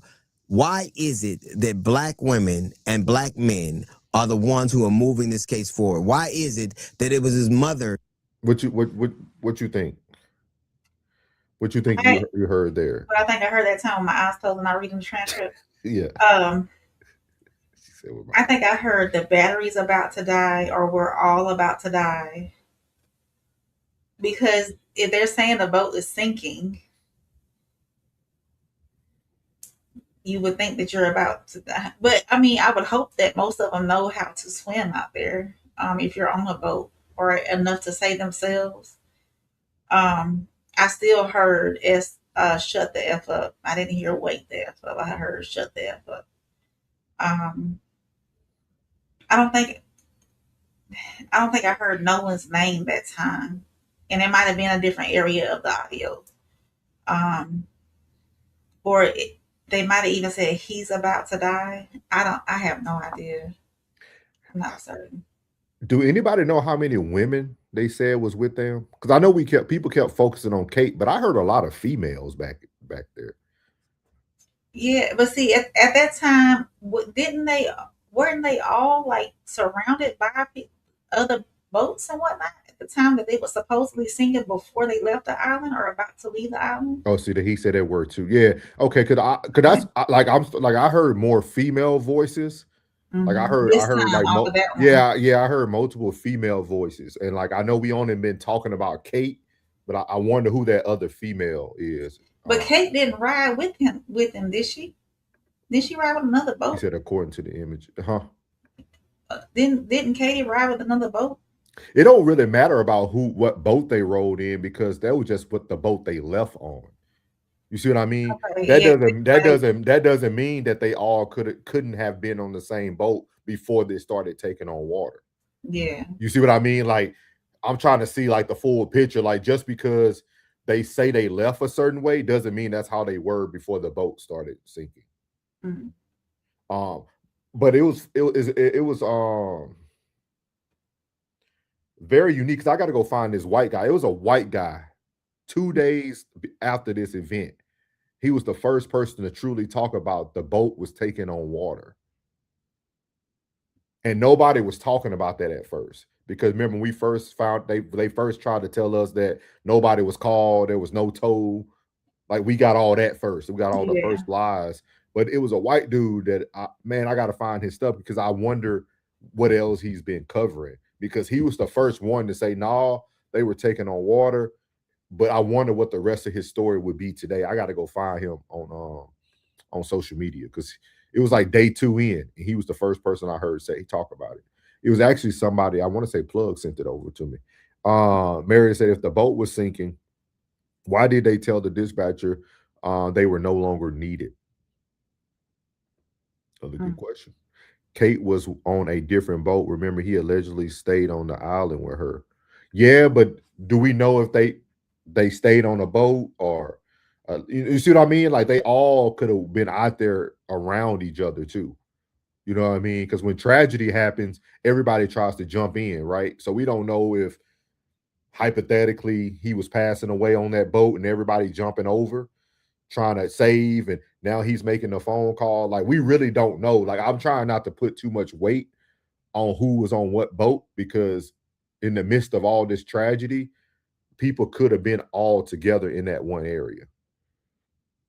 But I heard multiple women in that video for sure. Yeah. Like for sure. So yeah. So man, yeah. So DL Hughley and his team covered this. They was talking in they talked more matter of factly. DL Hughley did have some subjectivity with his question, like with his opinion. He was giving more of the history and why you could feel the way you feel about Mississippi. But the questions he was asking them, they were just pretty much like point blank calling it out in their opinion. So I'm gonna move on to this part because he starts to talk about, because you know him and Officer Tatum actually had their back and forth. Okay. He said they rode around on that broken boat for a while. That is what the GPS said too. It was moving a lot for it to be a boat that was drowning or sinking. Father. But they supposedly fixed the bilge pump. No, I'm sorry. They supposedly fixed it though. They got it going again. Supposedly, allegedly. I'm like, that must have been But I'm gonna tell y'all this, man. The boat sinking, none of that really don't matter. like when you think about what we're trying to get to, yeah, I don't care if they was on a canoe. Like, what happened to Nolan? That's really the question. That's the question. Like, what happened to Nolan? I don't care if the boat was sinking. Like I don't care about none of that. I want to know what happened to Nolan, because the boat stuff don't matter no more. That's just another distraction. That's all. That's another distraction. He said, "Come on, Rain." Yeah, we know. We know, class. Why can't that Brandon? I'm not gonna call myself Officer Tatum because it's sucker shit to call yourself the job you used to have. It is. If we were together and we ain't no more, I'm your ex, right? Yeah. Right? I'm your ex. Not with him. He's still your boyfriend. That's how you know. When you're a black man, they make you hold the shit you used to be, so it holds weight now. It holds weight now. I'm not knocking this dude. He looks like the kind of man that would have to marry a white woman. He does. He does. He looks like anytime a man called himself what he used to be, he was a football player and failed at that. Then he found his way into police work, right? Now he's out of that. Now he's always looking for the same adulates and same cheers he used to get on the football field. And usually them came from white coaches. So he's only doing what he's been trained to do. Wow. This dude is it, and now to get there, and this dude's talking about he was on cocaine, and listen to this. Someone close to Nolan, one of his friends, told me that this person was offered cocaine and rejected it from this person. This person told me that it's over 100% chance that Nolan was using cocaine during this period of time. If he was in fact on cocaine and did cocaine and alcohol, the best time to do shit like that is when you're young. If he were a 50-year-old dude doing it, established-year-old dude doing it, it would be a blight. But all of us, I've done cocaine, right? I have. Wait, Hold up. I've Wait, done Neil, cocaine. hold up. You've done cocaine, right? No. Well, you from Africa. I don't know what you did. I have not done cocaine. Okay, I have. Have you done cocaine First of all, before? my mama watching this. Hey, you ain't supposed to be saying shit like this. I done cocaine. You done. How about we just say everybody here? He said, Richard said, by now this case is not took serious by anyone. I think it is. I think it's from people like us. Classic's been covering this very closely. Like I think there are people who are taking it serious, Rigid. I think the bigger celebrities are in a pissing contest. They're talking about each other instead of just going to the facts of the case. So I think when you see it from the bigger platforms, you might feel like that. But I think the people who really care. But like I think a lot of this stuff is like a pissing contest for the rest of the celebrities when they're going back and forth about their personal instead of just keeping it on what it is. He said, Mary said, what person? What's the name of this said person? I think the one that told Officer Tatum. Oh. He never dropped the name, Mario, when I watched the little clip. So I'll say this. What bugs me about Officer Nolan, Officer Tatum. It sounded good, didn't it? Officer Tatum, I did it again. Is why spew these facts that you're getting from a back end, but there's no confirmed reports yet. Like there's no confirmed toxicology report. And are you doing it for clicks? Are you doing it so people can say tune in to you? What are you really doing? Why even spew that out? Why even put that out there when it's a possibility that it can't be true? So you're gonna have to retract your statement. Oh no, he didn't have it in the system. The toxicology report came back and he was clean. So why even throw that out there in the mix of all the mud that's being spewed around anyway? I think it's now again. I told you. I think it's just a pissing contest, right? Like I try to watch the full videos of these things because you can really see what's really going on. Like if you really watch the first part of that interview before also see they just clipping it for you. But if you go watch the whole thing, Officer Tatum opens that video up talking about the people who have slandered his name so far. So is this get back? I'm serious. Like that's why I was kind of speaking to Rigid's point, right? Yeah. You're starting to see these big people take it personal and they're worrying about what people are saying about them instead of them just covering the case. Yeah. Like it's no longer about Nolan. They having a pissing contest between each other. Like you're insulting the character instead of just having just talk about the case. Y'all can have that pissing contest after we find out what happened to Nolan. And of course they're trying to find any negativity that they can link to Nolan to tarnish his name, because his mother spoke very highly of him. Family have spoken very highly of him. Even his own friends, so-called friends, have spoken very highly of him. So they're trying to find something in the mix to tarnish that great look that Nolan has, was all who he was, basically. So, yeah. Regis said, but we're doing nothing. Our words are not enough, just throwing away grievances. Not saying go to war, but it's nobody that could make something happen being addressed. And Rigid, I think that goes back to Mario asked pretty much the same question in a shorter form, right? She asked, why isn't it no huge protest going on in Mississippi? And once I'm trying to see the best way to put it. You get to see what people really are willing to stand up for. I think people who are covering it has more courage than the people who are not protesting, the people who are not in front out there in Mississippi. Like, I think what you're saying is definitely right. With that being said, we don't know if people not stacking up to go to war. We don't know. And his mother asked for people not to for the protest not to cause any ruckus. Basically, be peaceful in a way that you're doing. I've seen some peaceful protests going on the news agencies and whatnot, where they're walking and they're saying justice for Nolan, and they're keeping quiet. They're not causing any, damages to the city and things like that. So they're following along what Miss Christine asked them to do, which is commendable.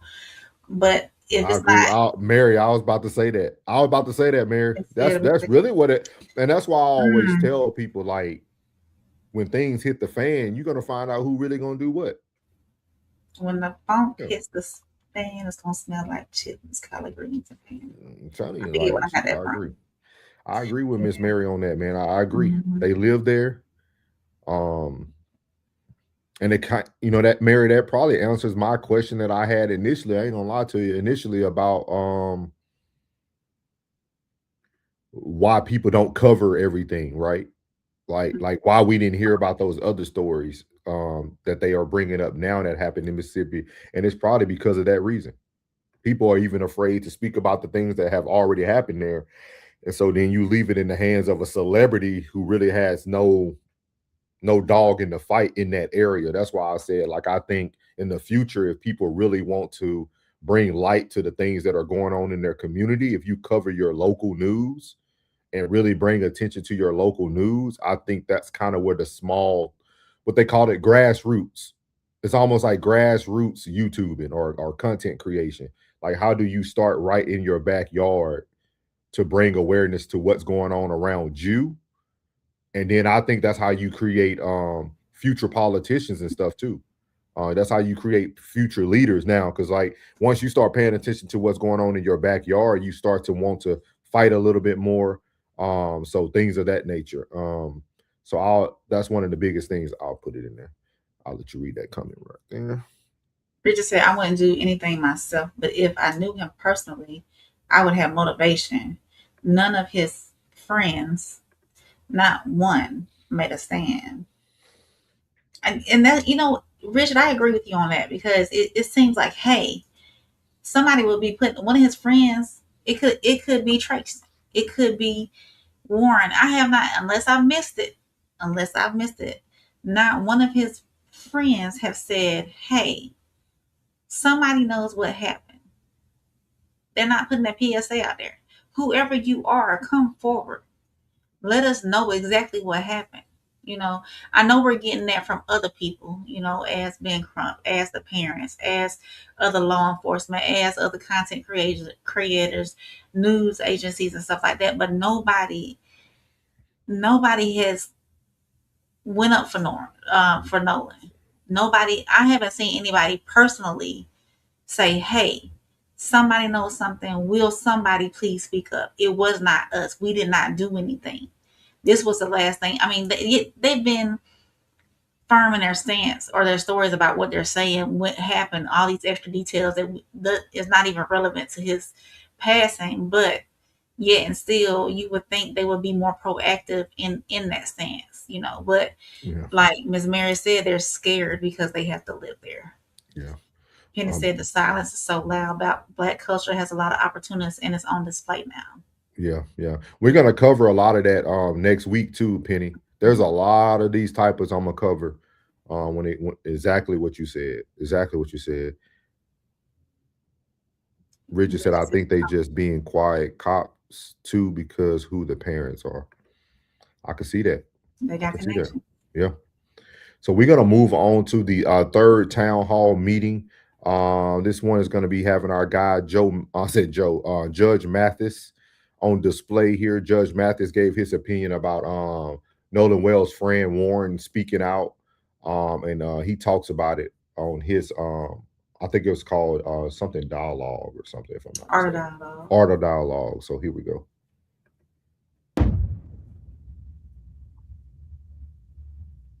Yeah, the friend you referring to is Warren Hudson. He did an interview where he made a comment about how Nolan, he was drinking alcohol on the boat. Well, they all were. Who are they kidding? Who are they kidding? They all were. I bet it was, even if they had a 12-year-old on the island, he was drinking. So no, yes. So was he. So was everybody. So did everybody drown with bruises on the back of their neck? Did all the people drinking drown with bruises on the back of their neck? How is that relevant then? Unless he fell off, then you got dozens of witnesses seeing him fall off of a boat that is near the dock because he wasn't on another boat. He stayed behind on the island, perhaps in the dock area. So what's the relevance of him drinking? He didn't get drunk and fall off in the ocean. We do know that. In someone else's boat. So that's no relevance. That's just like saying George Floyd was high. And so therefore they had a right to execute him. And so we're saying now, oh, well, Nolan had been drinking. That doesn't give you a right to execute him. When I say execute him, I mean kill, of course. Yeah, his friend doubled down that Nolan wanted to stay. He also said that it was common for people to leave their phones on the boat for it won't get water damage. No, not either. You know, no teenager in the world, they would risk the salt. What is him? Salt water if you drop it? If you drop your phone in any water, you can drop it while you're on the dock. Drop it while you're in the boat. Drop it. So you can drop it in any place in the area of salt water. And so no, everybody, all those young people, it is not common. That's a lie. It is not common. And I have no facts to verify it other than common sense. And I don't believe that a lot of those teenagers actually leave their phone somewhere unattended for hours. That's what he would be suggesting. Because if you come there, you're not coming to the island for 10 minutes. You're coming to hang and party. And you're going to put your phone somewhere? You think, I don't believe young people can go an hour without their phone. I don't believe teenagers can go an hour without their phone without start shit shaking. Yeah, that's what I'm trying to figure out because it still don't make sense to me because they never told Nolan mom that they had a phone. She had to use an app to find out. So correct. Yeah, they had it and didn't turn it in. The only way they found it, as you just said, his mother had to use an app to find the phone as opposed to them saying, oh, we have Nolan's phone. And the news comes on. Oh, Nolan is missing. Let's call his mom immediately. We don't have her number. Walk to the house. We didn't know the address. Oh, so he really wasn't your friend. Now we're getting closer to the truth. You don't even know where he lived. My sons, we did a version of our show today, the Mathis Family Tables, a YouTube show, podcast. And one of the things we discussed is what are real friends? What does real friendship mean? And it was in the context of the Nolan Wells case. And it was easy for me. It means trust / loyalty, and then being able to identify with you. And in many instances, that's why my family says, well, you don't have any friends out here in LA. I don't want no friends in LA. I can't identify with them, nor do I trust them. And in fact, if I trust you and love you, you can cross me. I'm going to put you on timeout for a minute, but I'm going to re-embrace you out of love. Now, if you did something to me to hurt me, then I'm going to go nuclear on you.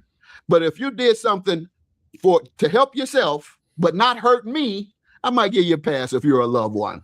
But if your objective was to hurt me, I got to hurt you 10 times over. So I say that to say, were they his real friends? Should he have trusted them? Should he have been loyal to them? Should he have believed they would never do anything to harm him, that they would only look out for his best interests? Probably not. He probably didn't know him that well enough to put that type of trust and faith in them. Yeah, he also said that he told the United States Coast Guard and Nolan's mom that he was missing. You call the Coast Guard, and you don't call his mother first. You call the Coast Guard. I mean, these are teenagers. This isn't like these are middle-aged people who, yes, you are a responsible enough person. Okay, I'll call the Coast Guard, and I know how they operate, and I know how to communicate with them, and I know the questions they're going to ask, and I know the answers to give. No, you are a teenager. You need an adult to handle those situations, and you need a trusted adult that you go to. You go to either your own parent, you call. You say, Mama, my man is missing. Nolan is missing. What do we do? And they say, call 911 and have you call his parents. Maybe he called them. Well, no, we have his phone. Oh, he left his phone? Yeah, he left his phone. Why did he leave his phone? That's what would have happened. Would you call the Coast Guard if you're a teenager and your man ends up missing? Would you call the Coast Guard first? Or would you call your parents and say, what do I do? He's speaking facts. He's speaking 100% facts. Because even as an adult, there's moments that you'll call your mom, your father, or to let them know what has happened, even before you call 911. Like, he's speaking facts today. Tell him, Judge Mathis. Or call his parent and say, what do I do? You're a teenager. You're calling somebody close and informed. Somebody close that you can trust and is informed and that's close to him as well. And they didn't do that. Instead, as you say, they called the Coast Guard and told them what? How did they know? How long was he missing? Had they found the body? What'd you call the Coast Guard for? What'd you call the Coast Guard for? He told you he was going to be left behind. Did he have a curfew? Did he tell you he was going to be this amount of time? Why is it that you felt the need to call the Coast Guard at any point before he had been found drowned? There was no need. The man partied. Oh, he must have spent the night with her. Oh, man, Nolan getting it in. Shit, we might not see Nolan for a couple of days. Such and such and such and such. Nah, that's how you feel. If you trust that everything is all right with your man, it's only if you think something is wrong that you determine you need to call the authorities. Late what? Late what? Late from what? They don't know when he's coming back. He didn't tell them I'm going to be back at such and such time. He told I'm staying. They claim that he said, I'm staying back with this woman. If you stand back with a woman, come on now. A teenager, you ain't giving your boys when you're going to get back. You're going to say, I'll see you when I see you. Hopefully it's tomorrow afternoon. After we do what we do. That's the mindset of a teenager staying behind and his boys going forward, knowing that their boy has been staying behind with his woman. But once again, the woman they claim he stayed with, her sister or best friend, said they only saw Nolan in passing. So there you have it, man, from Greg, Judge Mathis, man. He didn't even need, he just giving you pure common sense. That's it, all of it. He just giving pure common sense on like he's giving you clear common sense of the perspective that people can have. Yeah. And common folk can have the same perspective, you know.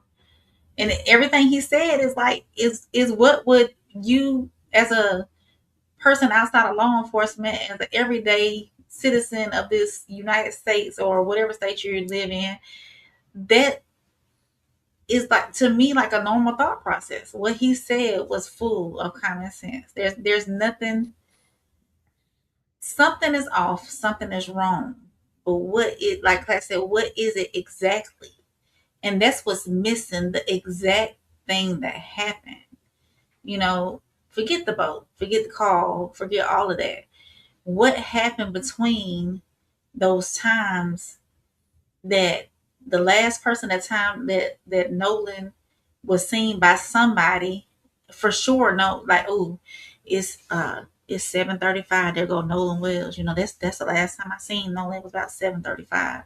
And when he was unfortunately found 2 days later. So Miriam said Judge Mathis is always laying down the truth. You know, he does have common sense. So that's what's missing, those hours after his friends supposedly left him on this island, and whoever it was, the last person that laid eyes on him, and the time that when he was found. That's the part that's missing. Penny said, money and privilege operate from protection and fear not concern and love. Silence is the best defense once the evidence has been collected. Yeah, that's what we're witnessing right now, Penny. Silence, straight silence. Mm-hmm. She said, hey, Mrs. V. What's up, V? She said, come here. I said, common sense. Yeah. They used to say common sense ain't too common. Mm-hmm. Where I grew up, it ain't too common. So, yeah, there you have it, man. You had Judge Mathis. I thought he gave a great take on it, like just from like a person who even didn't need all the details, right? Didn't need to talk about the recording that leaked. This is just what I'm doing, piecing it together in my thought process if I was a teenager or a young adult. Mm-hmm. That's all he did. He broke it down to the dumbest form of like, hey, all right, let's take out all that. Yeah. Not one time did he mention race or anything. All he said was, boom. My homeboy going to get some cheeks tonight. Oh yeah, yeah. You know what I mean? Like you're not in a panic. You're not in a worry. You know what I mean? Yeah. If Like, if I was in that situation, I would be like, I would be on a boat out to Horn Island at night, going out there trying to find. Why didn't they go back out there? Did law enforcement tell them not to go back out there? I don't know. No, that wouldn't be correct because that wouldn't protect Warren's lie. Because on Tatum's show, Warren said they went back out. Remember that morning, and the police then told them to go back. I would have went out there that night. Yeah. Somebody would have drove. I would have took somebody's boat. If somebody need to give me their keys, I don't know what I'm doing, but I would have took some. If this is my best friend, I'm going out there with a flashlight. We know ain't nothing out there but some sand and a little bit of grass, lagoons, and some trees, and maybe some animals out there. But this is supposedly my best friend. I'm going out there with a flashlight. But and if you come with me, come with me. If you don't, you don't. This is my best friend. Yeah, this is like a case of law and order, though, man. Whoever's guilty in this situation is in the best situation possible, right? Because with the grand jury now being in place, they can go ask for certain things. You can try to ask for immunity. You can try to ask for a lesser charge. You can get so much now. Like that's the only thing I didn't like. I think you were. I don't know if it was if you were on there, but I covered about like what the grand jury actually consists of, and that's what really bothers me about this whole situation, because I feel now we'll never really get the truth. We're gonna get somebody who's willing to tell their story and get off. They won't need to. Yeah, or the person who tells on the person, you'll see that. Yeah, I just feel like the grand jury is like the ultimate plan to lessen the blow at this point. So yeah, man. So we're gonna move on to our next town hall meeting note, and we did pin the link in the chat for those who want to come up. Like we said, you can get 2 minutes. You can say whatever you like to say. You don't have to be on point of what we're talking about. Whatever you want to talk about or give your opinion, we do have it linked in the chat there. So town hall meeting number 4, Nancy Grace and with Stephen A. Smith got together on Straight Shooter, and they kind of had their dialogue as well. And the reason why I'm showing this, because you guys who've been here for the whole thing tonight, we appreciate you. We started out with her initial video, right? And you're going to be able to see how Nancy Grace normally articulates and how she questions other people to get like a deeper conversation going. So let me get this pulled up for y'all real quick. So here we go.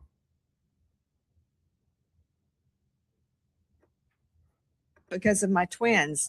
I got you. Boy-girl twins I had 18 years ago. Wow. All right. That's a lot. That's a lot of reason to be happy. No question about that. Let's get right to this case involving Nolan Wells. You've been all over this case right now. Just as a reminder to the audience, Wells was the 18-year-old college football player from Ocean Springs, Mississippi, who was on a boat July 4th with a group of friends and traveled by private boat to Horn Island, an uninhabited barrier island off the Mississippi coast. Wells was the only black person, or so reported, on the boat. When the friends returned to the mainland, Nolan was the only one who did not make it back. Talk to me about this story, Nancy, and what do you make of it at this particular moment in time? I think that it is very murky. And I do not understand, Stephen, the demands on all platforms for the investigation to be shut down. Is it possible Nolan Wells died by accident? Yes, it's possible. Is it possible that there was foul play? Yes, that is possible. And I don't believe the investigation should be shut down until we know the answer to that. I have 2 children, both the age of Nolan Wells. I would be lying on the courthouse steps screaming for justice if the investigation into a death related to them was shut down before I had answers. So I don't understand where all the hate is coming from. Who specifically is calling for the shutdown of the investigation? Just to educate my audience. Well, go online. There's any number of people, thousands of people that think that, quote, this was an accidental drowning. Why are you doing this? You're a race baiter. You're fill in the blank. This has nothing to do with what color his skin was. this has to do with an unanswered question. During my prosecutorial career, I very often was the only white person in the courtroom. That has nothing to do with Lady Justice. What Lady Justice wants, what justice demands, is a full and fair investigation. And I'm also not saying that's not going on, because my boss, Lewis Slayton, the longest serving elected district attorney at that time, I think, Stephen, it was 37 years, was like a grandfather to me. He was very strict. So I want y'all to pay attention to the balance that she now has on Straight Shooter. Because I got kind of frustrated with Dante Kyle. I don't know if y'all follow him from Grits and Eggs or whatever his thing is, but he actually posted a little bit of her excerpt, and he was talking so highly of her.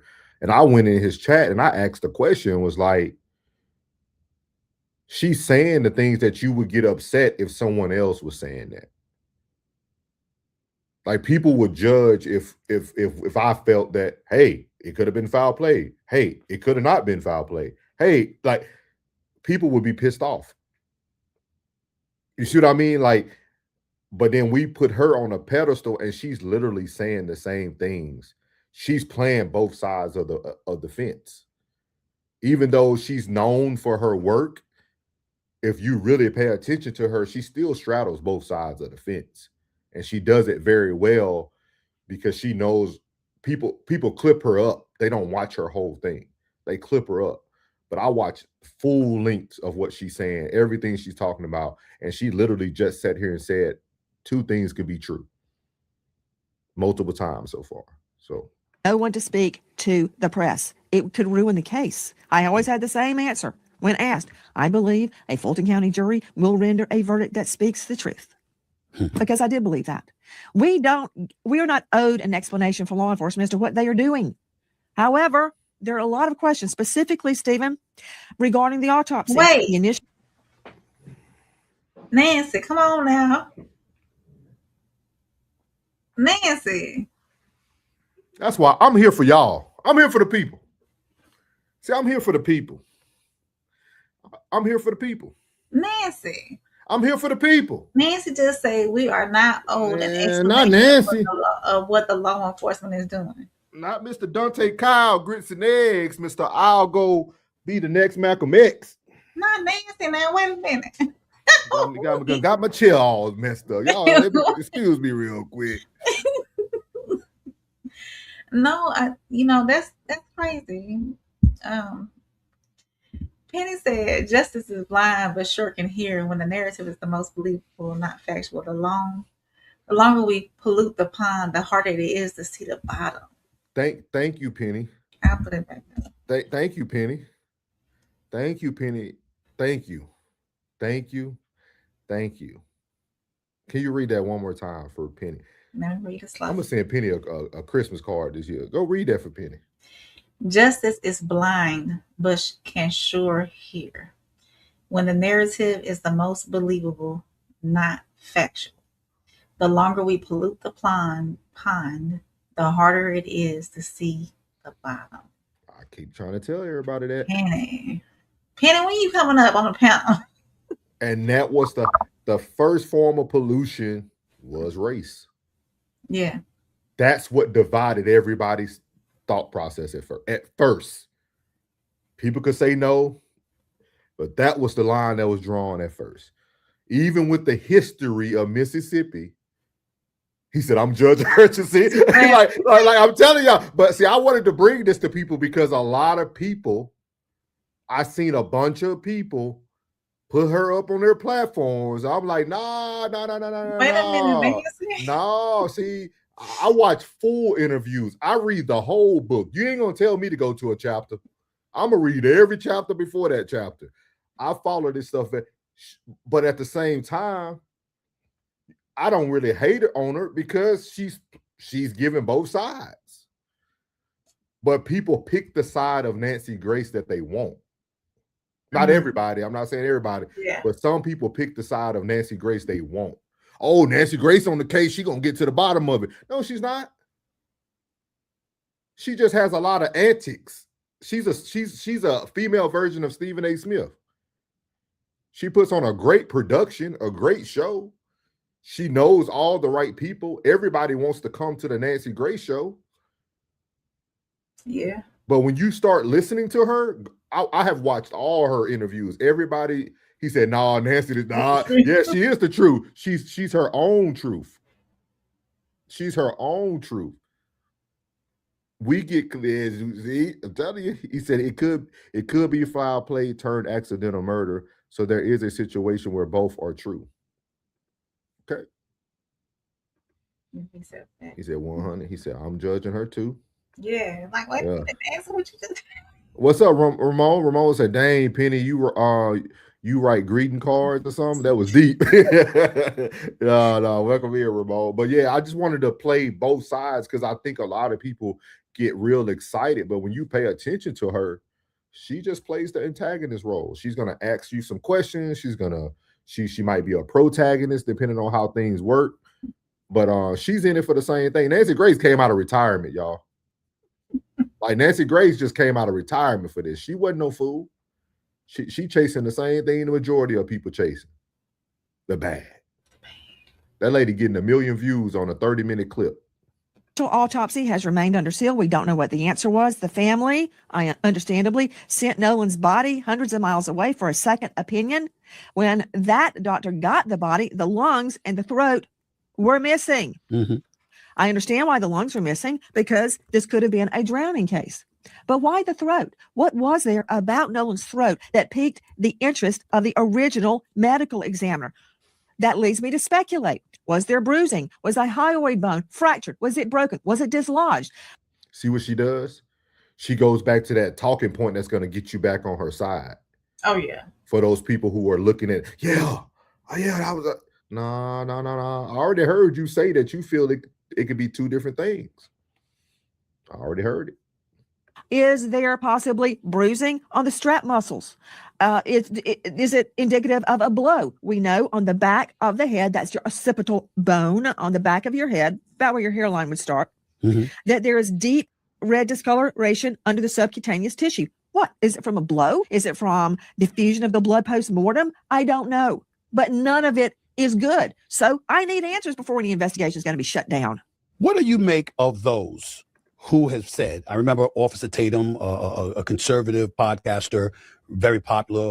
Now listen to her, because this was before she went to Officer Tatum.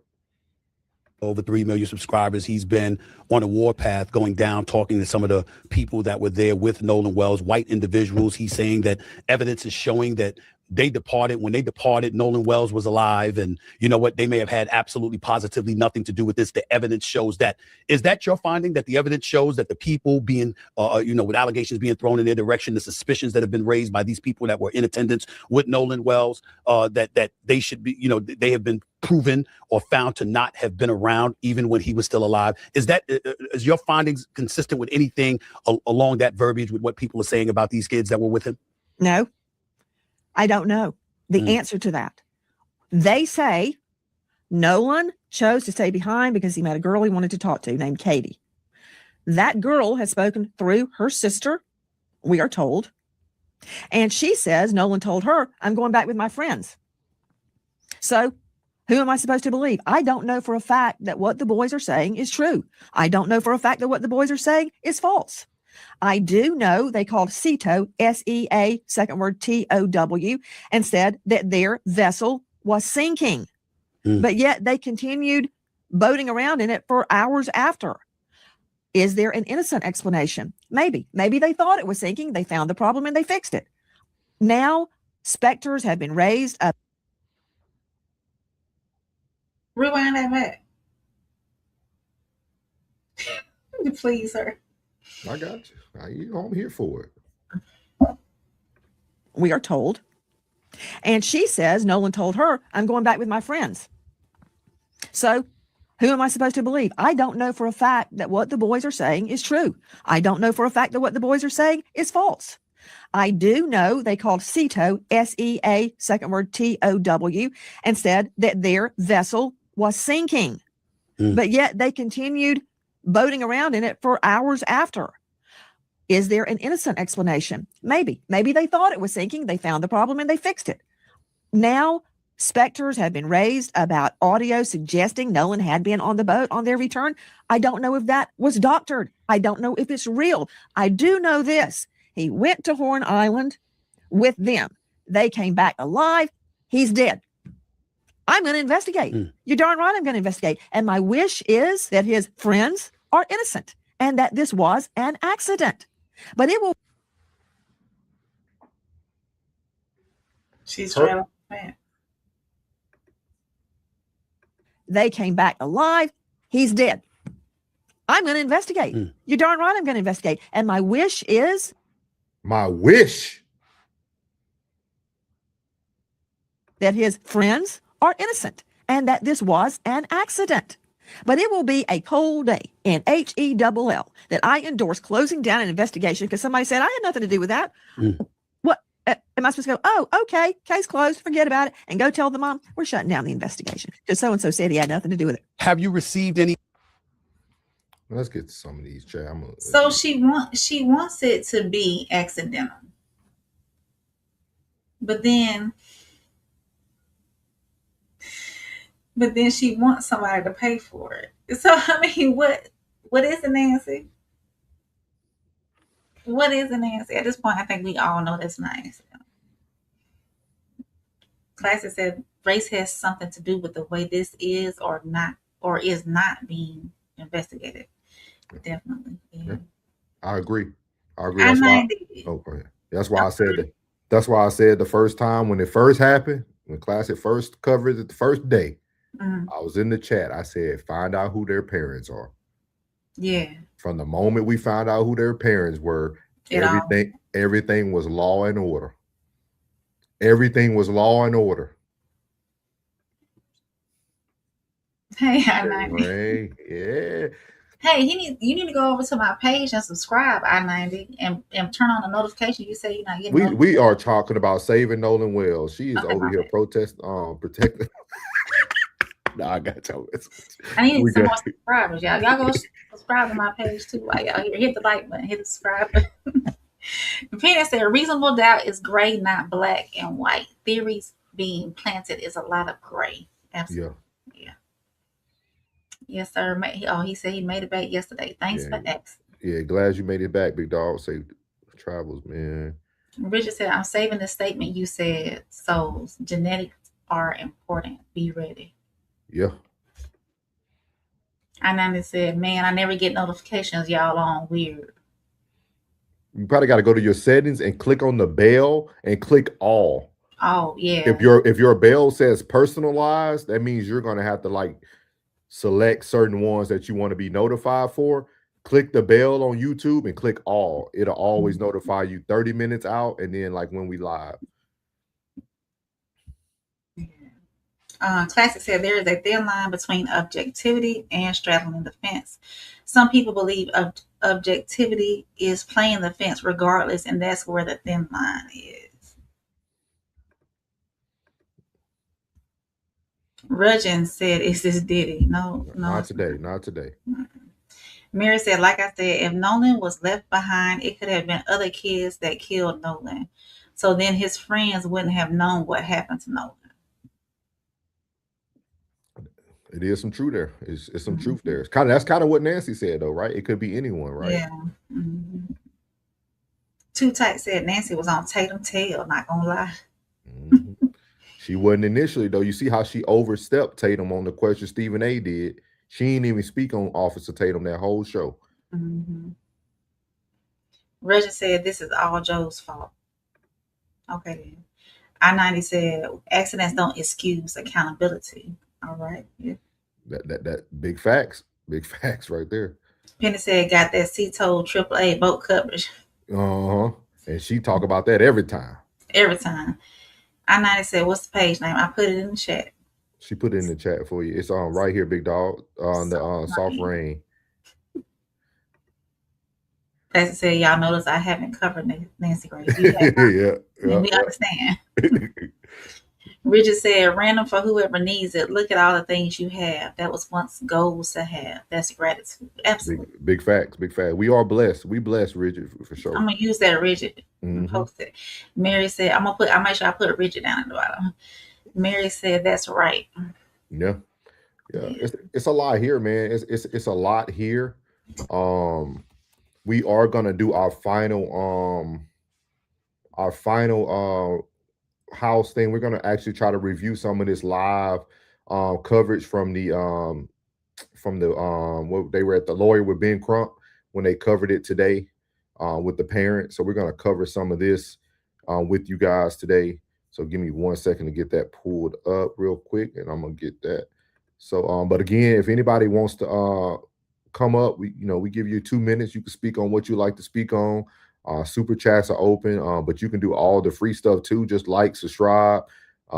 Again, we appreciate everybody who's watching from the Facebook side of things. We appreciate you that are watching on that side, because Facebook, we have reached monetization on the Facebook side. So we appreciate you guys that supported us. If you weren't on the show yesterday on our playbacks and perspective, me and Rain did show the pictures of like the views and the reshares that we've recently gotten.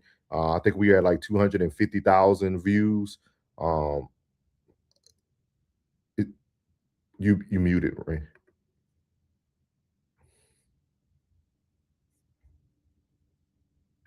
You still mute. Y'all help Rain. Y'all go on help donate to the Help Rain Fund. There I go. There you go. But no, don't shortchange us now. We had 500,000. Oh, it was 500,000. It was Yeah, 500. almost at 520. Okay. Yeah, almost at 600,000. Right at the cusp of 600,000. I think we're at like 2.5K subscribers. Miss Muriel joined the subscription. Yes, they call it subscription list on. No, okay, so 2.5 followers is different on Facebook. And subscriptions are open. They're 99 cents a month, and we'll have some special content for that. And Miss Muriel, she subscribed, and Miss Jen. Yeah. So we appreciate all that, for real, for real. I'm trying to see who I really we at 591K. I'm trying to see who I want to cover this with, because for copyright purposes, maybe we'll play a clip from it so that we'll play parts of it and like go in and out. I know Don Lidman covered it, but I don't know if he copyrights this stuff. It's okay. We'll go with Forbes, and we'll just go in and out if we have to. Okay. It's on the NUL page. The NUL? Okay. The National Urban League. It's on their page as well. Okay. NUL.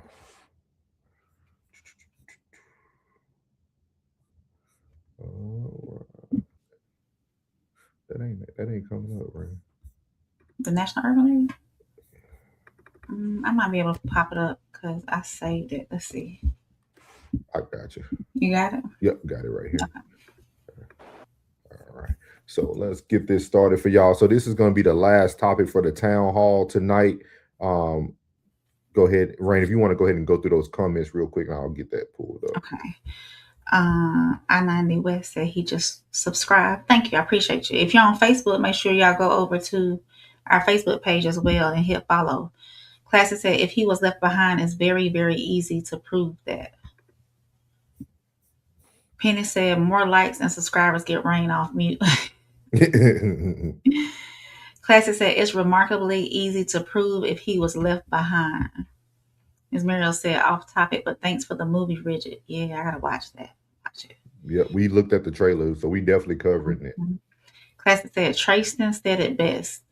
Quote, Ocean Springs will look out for Ocean Springs. He did say that. He did say that. Mm-hmm. Miss V said, sent the prayer hands. Yeah.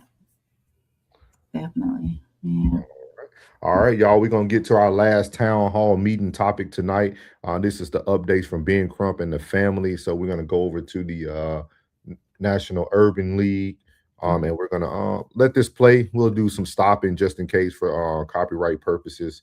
So we'll hear what they got to say. As y'all see on the screen here, they do have Daniel Irving Nolan Wells and Taylor Smith, and they're going to be talking about them as well a little bit. So I kind of want to go forward. Let me see here because the gentleman's going to talk, but I'm going to wait.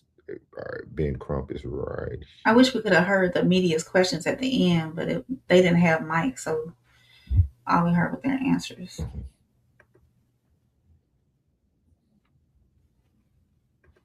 DeRaya and That's where they have a blank out right there. Elmore Wansley, who are standing with you as well. Tamika, your daughter is here. You are not alone. Y'all, please let her know she is not alone. Justice for Daniel Irvins.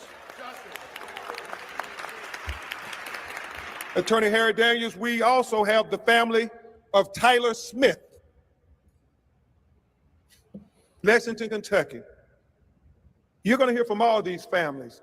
You're going to hear from Tyler's mother and especially his grandmother.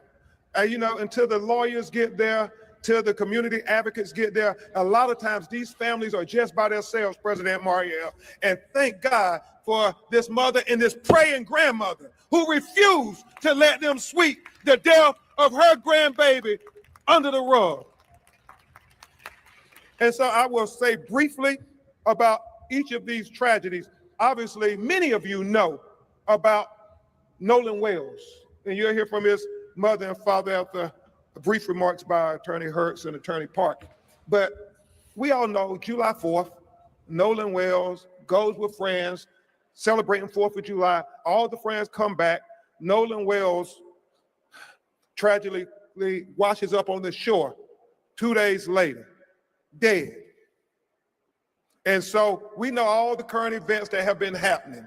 We are announcing that we have the audio from the officials, and we have retained and are consulting with some of the foremost audio engineering experts to review those audio tapes from the CETO call in its entirety. We also, and Attorney Hertz may go into greater detail on these matters, have consulted President Mariel with oceanic engineering experts to talk about how these facts are lining up. The fact that they say Nolan's body was found in the same location where they say they left him at. And so we want to know, how is that possible with the oceanic tides? Yeah. We want the experts. I mean, you got low tides and high tides. It's not adding up. So we are going to dot every I and cross every T until we find out what happened to Nolan Wells. Attorney Hertz will also go into a little more detail, and Attorney Park, about how we're trying to coordinate with Dr. Roger Mitchell, who conducted the independent autopsy of Nolan Wells, to be able to inspect his throat that was missing with his body when he was flown to do the autopsy with Dr. Mitchell.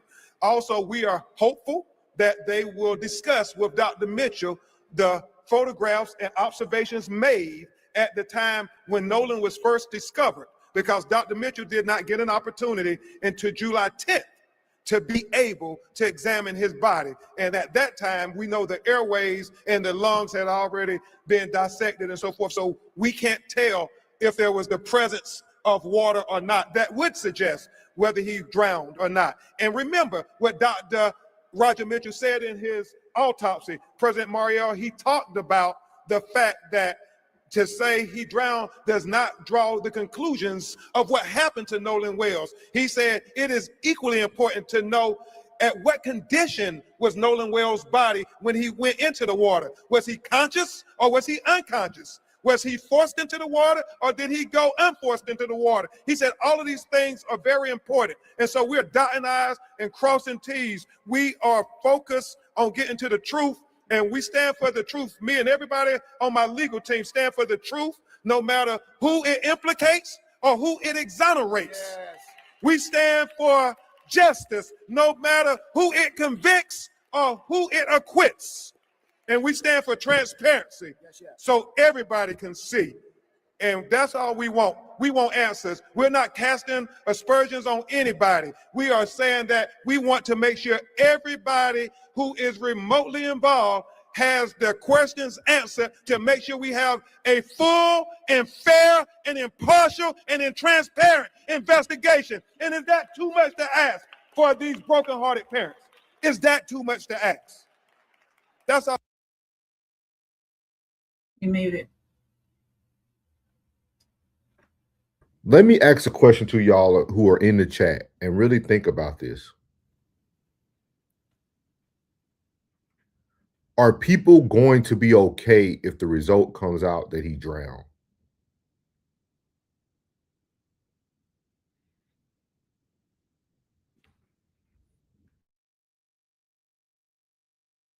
If it was your child, wouldn't you want the same thing? And I get it. They're attacking me. They're attacking Reverend Al. They're attacking the parents of Nolan Wells. We don't care about those distractions. We ain't no ways tired. We are completely focused, completely laser focused on getting to the truth, the whole truth, and nothing but the truth. So help us, God. And so the threats, the attacks mean nothing to us.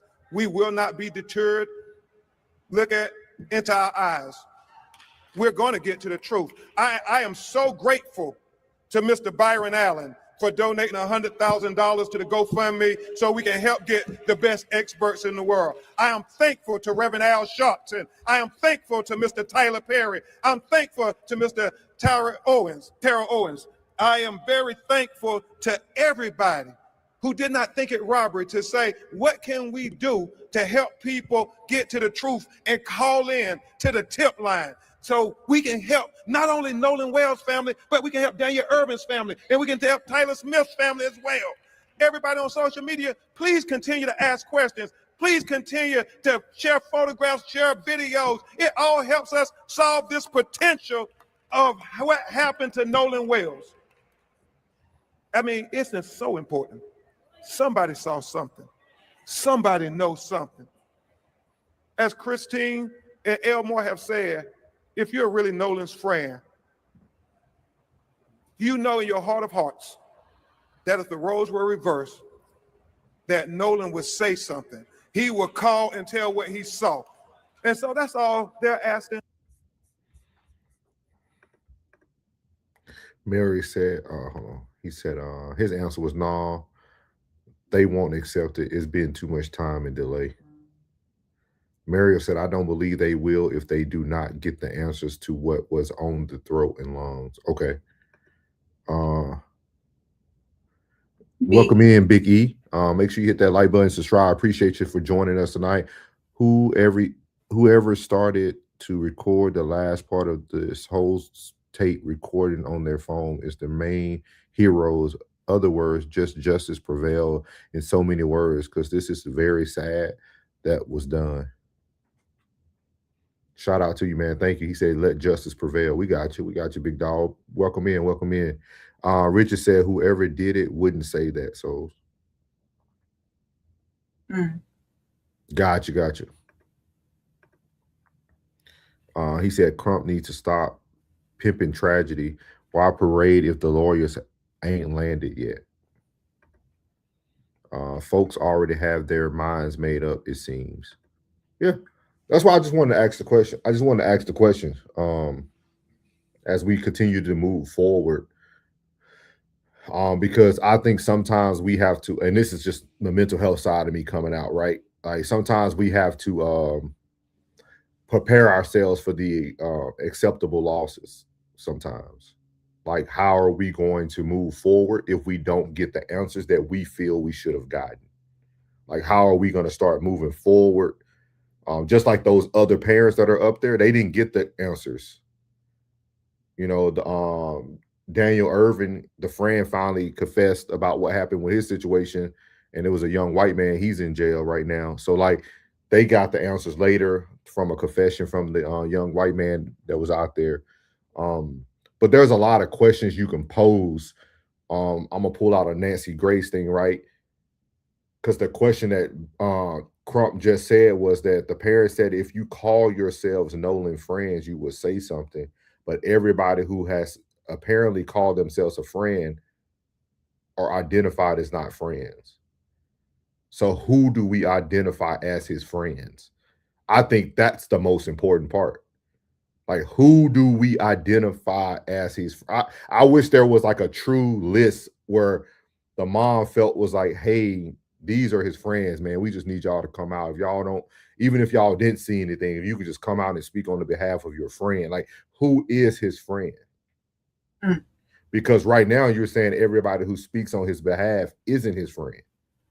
So we need to find out who is his friend. We haven't heard from Javon either again.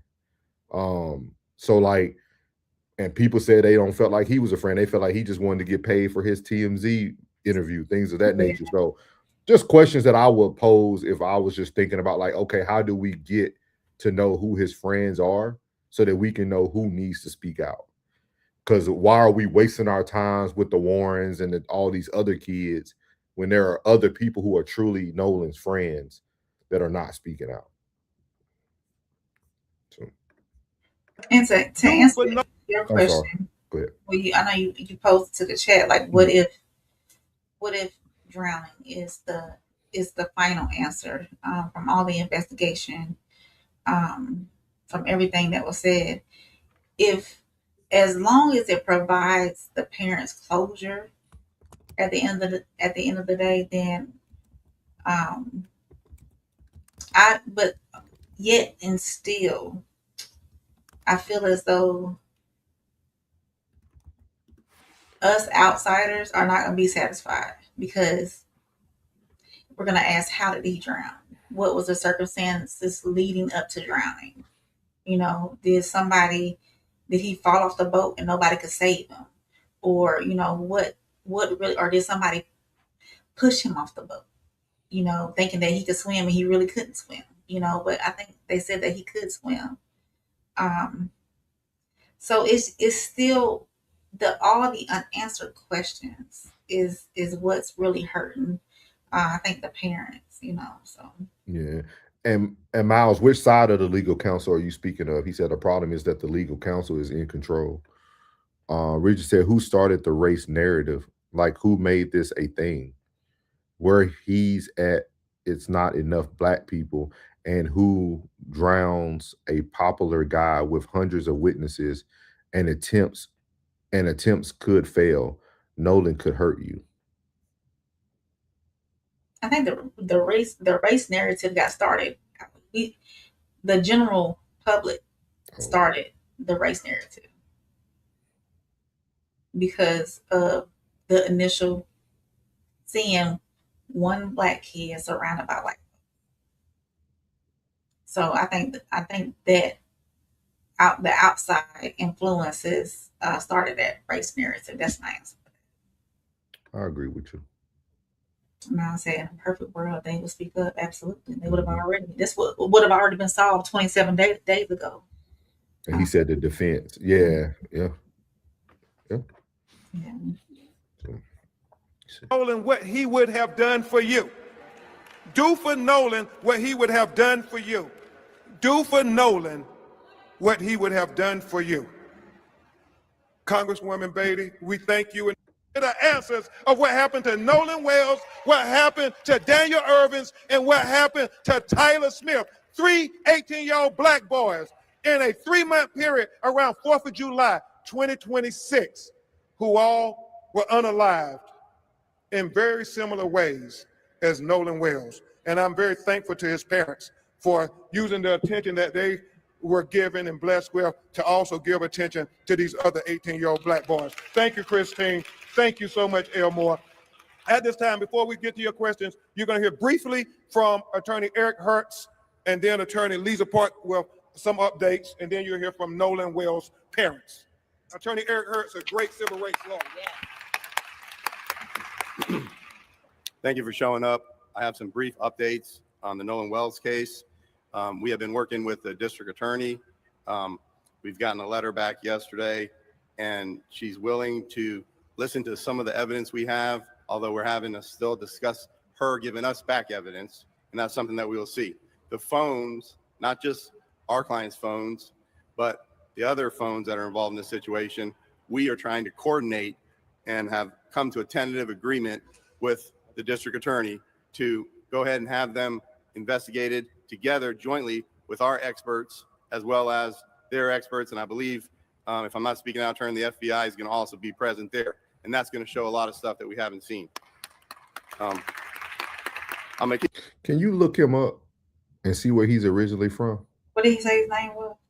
Let me he'll bring him back. Hold on. To your questions, you're going to hear briefly from Attorney Eric Hertz, and then Eric Hertz. Then Attorney Lisa Park, well, some updates, and then you'll hear from Nolan Wells' parents. Attorney Eric Hertz, a great civil rights lawyer. Thank you for showing up. I have some brief updates on the Nolan Wells case. We have been working with the district attorney. We've gotten a letter back yesterday, and she's willing to listen to some of the evidence we have, although we're having to still discuss her giving us back evidence, and that's something that we will see. The phones, not just our clients' phones, but the other phones that are involved in this situation, we are trying to coordinate and have come to a tentative agreement with the district attorney to go ahead and have them investigated together jointly with our experts as well as their experts. And I believe, if I'm not speaking out of turn, the FBI is going to also be present there. And that's going to show a lot of stuff that we haven't seen. I'm going to keep this short, but as I always say, and would like to say one more time, society is judged by how the most powerful treat the most vulnerable, and justice will prevail. Amen. Thank you. Thank you very much, Attorney Eric Hertz. And now you will hear. You was able to find him? You muted. I said, I'm sorry while I was still muted. He is listed as one of America's top 100 attorneys. He's out of Georgia, one of Georgia's preeminent trial lawyers. For over 25 years, he has successfully litigated wrongful death, catastrophic personal injury, and punitive damages cases.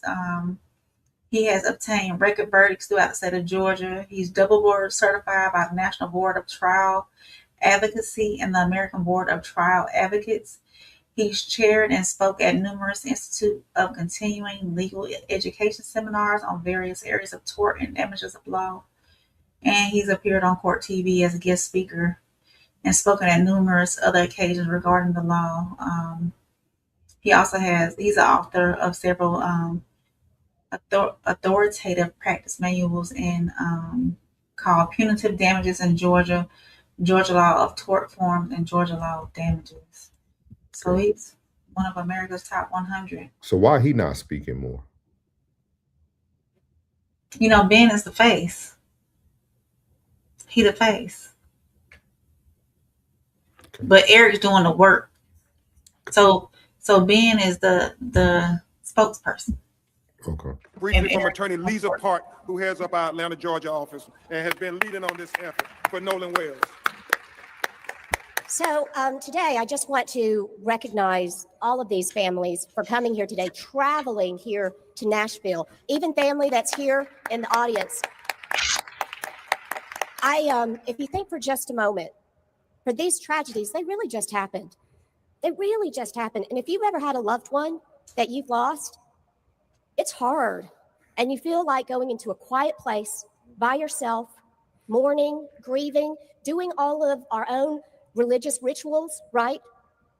And so it's quite hard that these families have had to come into the spotlight to stand up for their children. This is not where they want to be. Yeah. And for those people who somehow think that they want to be in the spotlight, I guarantee you, this is not where they want to be. Amen. For all of these families, for every single family member that is suffering through these losses. So I want to commend all of these families. I also want to commend them for coming together as a group, right? Because all of us, we are stronger together. Yes. We are stronger together. Yes. And there are so many unanswered questions for all three of these cases. But there's. Do y'all believe that? Do y'all believe we are all stronger together? I think it's too many hands in the cookie jar. I want to hear from the chat. Like I'm very I'm very curious about the things I hear. Like, so like, do y'all feel that we're stronger together? She's speaking about everyone. She's not speaking about one class of people, one race of people. She said we are all stronger together. We can obviously look at her and tell she's not speaking for other people. So like, do y'all believe in that sentiment that we are stronger together? And you have to ask yourself, if you truly believe in that, when will we start to have adult conversations and discord, even if we disagree? When will it become something that we can do and be adults about it? So when y'all think back to our other topic with like DL going at Tatum and then Tatum going at other people, to me, that just looks as division. Mm-hmm. Like there's a respectful way to disagree. Like you know what I mean? See, Sko, thank you. I knew Sko was gonna give me a real answer real quickly. He said, nope, don't think so. See, like that like, because this is where souls struggle. This is where I struggle. I struggle in that middle ground of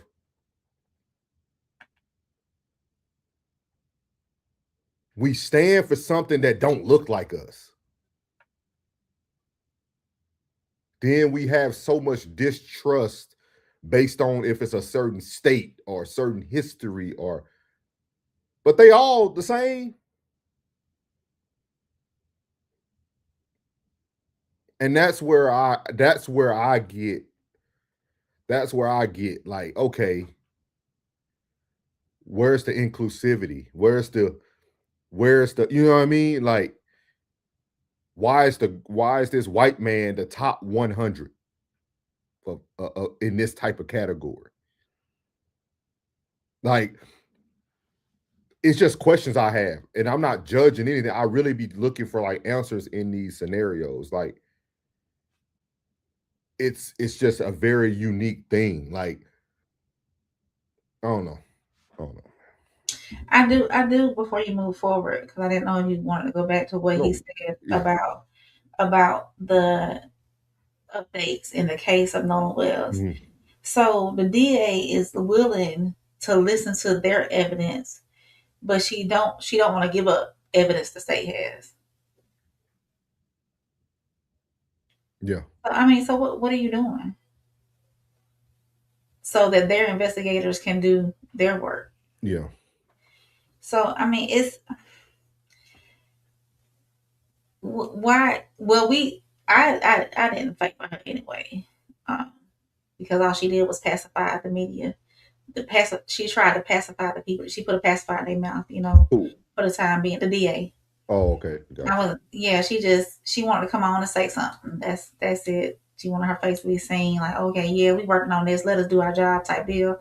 No, ma'am, y'all not doing y'all job. Y'all are dragging your feet.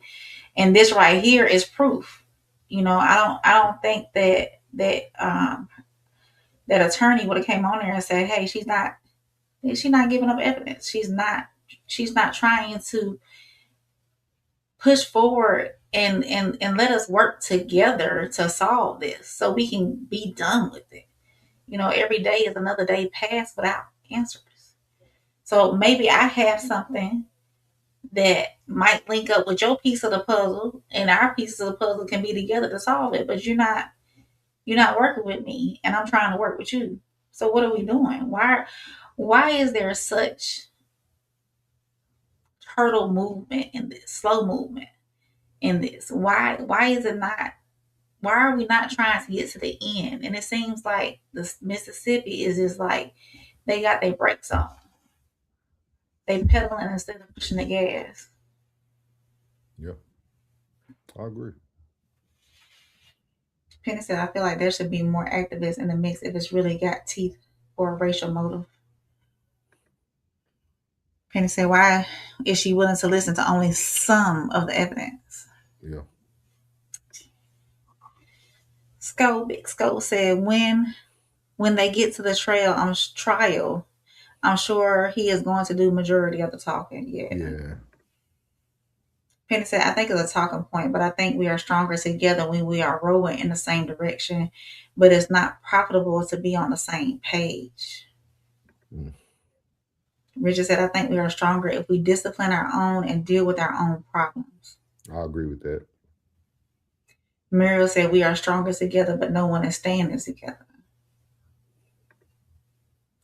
Skull said, facts, said Richard. He said, we're barely being able to coexist with other races. It's true. Y'all speaking facts. Richard said, because we have different consequences. Some people think they're harsh. Some people think it's not enough. Muriel said, meaning I truly believe we need to stand as our people together. We will be stronger and more powerful. Hope. And I see that hope because we do get calls. Yes. We have been getting over 100 calls a day. Wow. And I want to thank everybody who's called in, because for every time there's a hater that's saying that these people just want the spotlight, when somebody calls in with some encouragement, when somebody calls in with some information, it makes up for that.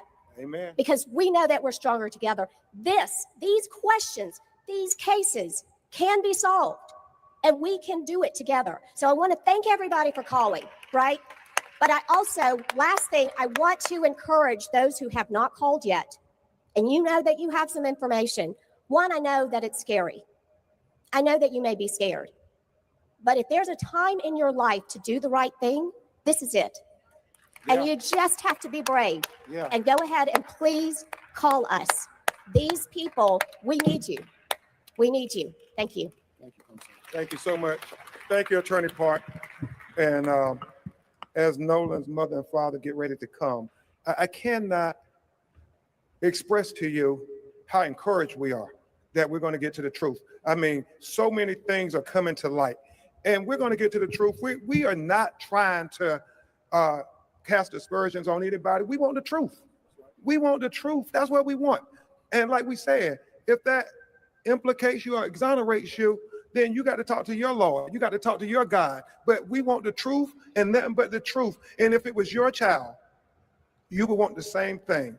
And so that's why of Nolan Wells, Elmore, and Christine, we're going to get to the truth. Thank you all for being here today. It has been 27 days since we have been able to talk to our son, to hug him, to tell him we love him. This has been the most difficult time we have ever had. I want to tell you who Nolan was. Nolan was a God-fearing, God-loving child. He loved everyone. He was the person who would just make you feel comfortable just being in his space. He was never one to exclude. He always wanted everyone to be happy, to feel good, to have purpose. He would lift anyone up. It didn't even matter if he didn't know you. If you took that moment to just tell him a little bit about yourself, what you wanted to do with your life, right then and there, Nolan would be your biggest cheerleader. Today, we are begging, because I'm not too proud to beg. We are begging, if anyone knows anything, his friends, strangers, please call the hotline, because we will not be able to rest until we get answers. But please understand that all of these distractions, these other questions that people, the attacks that people have sent our way, just know we will not be distracted. We are ready to do whatever we need to do as his parents to continue advocating for him, because Nolan is not here. He is not here to speak for himself. He is not here to tell us what happened. So again, we will not rest until we get answers. And if you know something, you need to let us know. Please do not be afraid. Okay? Thank you all so much again. We truly appreciate your love and support. So we're going to end that one right there.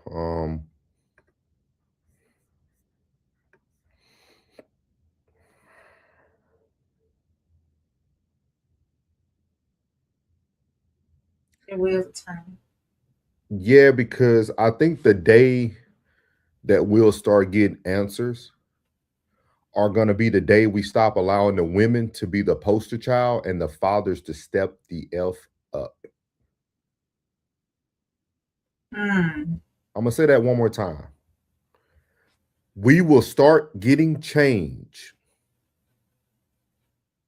the day the mothers stop having to be the poster child and men step up.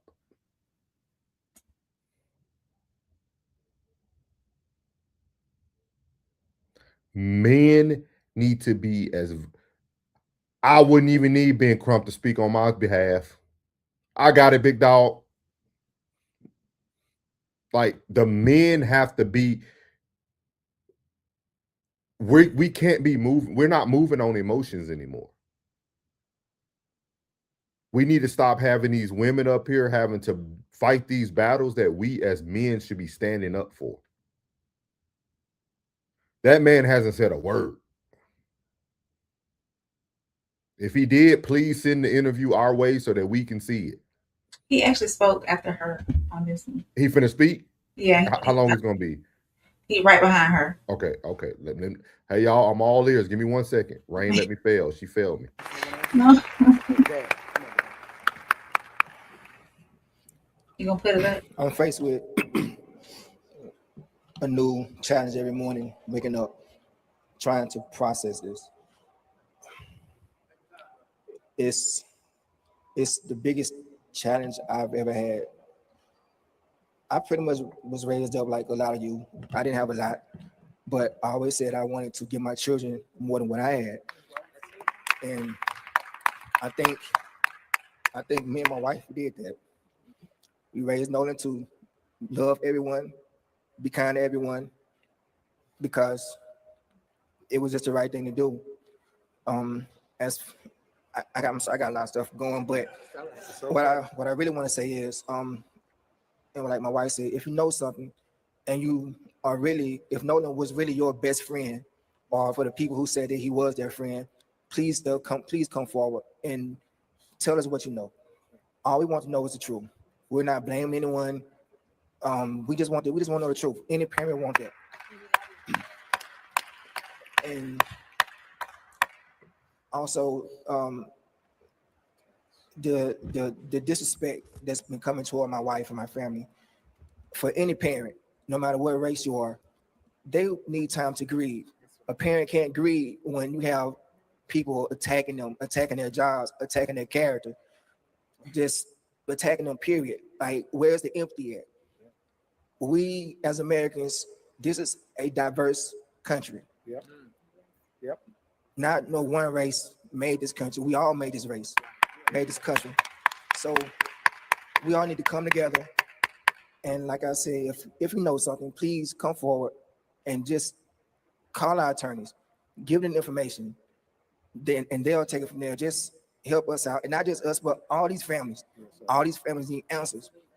Anyone with information on any one of these cases, please come forward, because losing a child is something that you got to deal with for the rest of your life. Thank you. Thank you. And President Mario, I would just say the attacks, Christine. Ain't enough for you. No.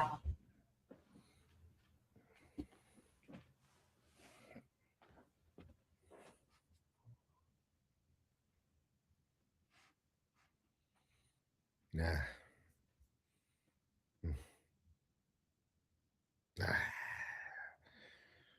I ain't gonna push no judgment. He going through emotions. I don't want people to. Yeah. I don't speak your truth, so. Nah, because men, dog.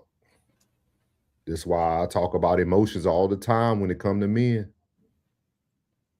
We gotta leave them emotions at the door. I'm telling y'all, that's a big black man. Yeah. He look like he can do some work. He gonna probably win more than he lose. I just feel like it'll be more there. You disrespecting my wife, you disrespecting my son who's no longer here. Mm-hmm.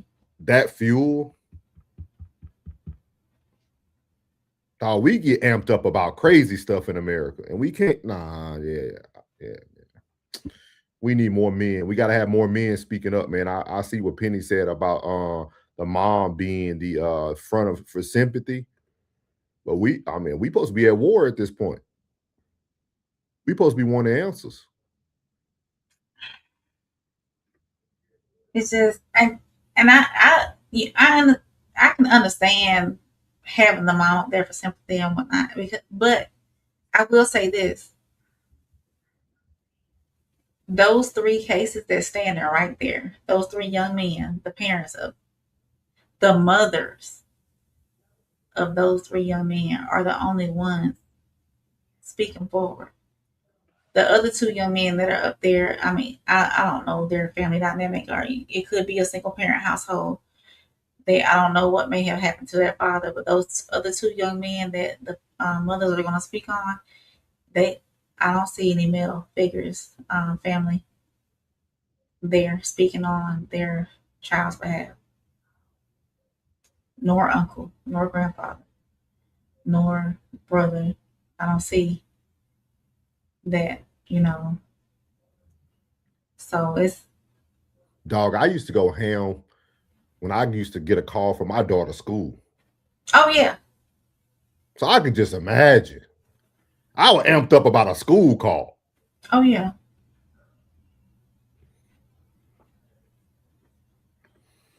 Go ahead, read. You can go ahead and read, Ray. Penny said unpopular take, but we aren't all one race. I'm just saying. Richard put a check mark. Penny said united by trauma, not by culture. Big facts. Richard said, wouldn't be crazy if the phone deletions was a cover up by the police. This whole case. Yeah. Richard, you be coming up with some things. Oh yeah. Welcome me and Paul Walker. Make sure you hit that like button while you're here. Hit that subscribe button. Turn on all notifications. So appreciate you coming in. And Miss Maddie said this is the first time I've heard him speak. Yeah. So man, that was the end of tonight's town hall meeting number 2, man. I hope you guys really enjoyed. We're gonna try to keep bringing y'all as much information as possible when it comes to the Nolan Well. Our goal is to try to gather up the weekly content and bring it all at one time, just to have a full conversation, to hear your guys' thoughts and processes, how you feel about things. But I'm gonna say this, man, because we talk about it on No Middleman all the time. Men, we got to do better, dog. I can't even blame nobody no more but us. We got to do better, dog.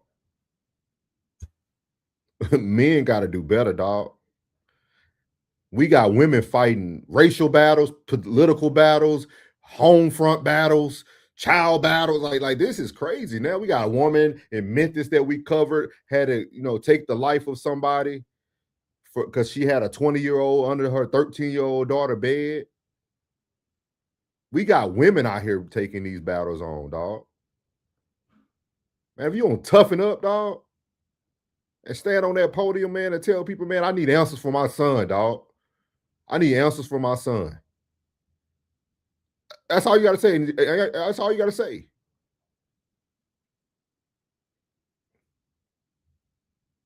That's all you got to say, dog. I'm telling you, if every conference you just got on the mic and said, hey, y'all, every day, it's getting rough.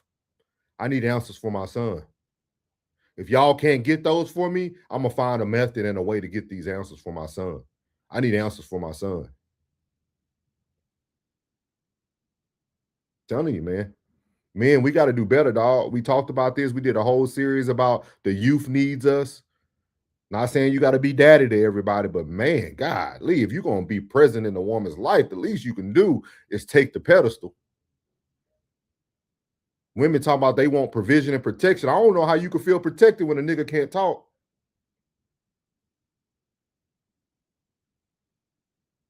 That's my opinion, man.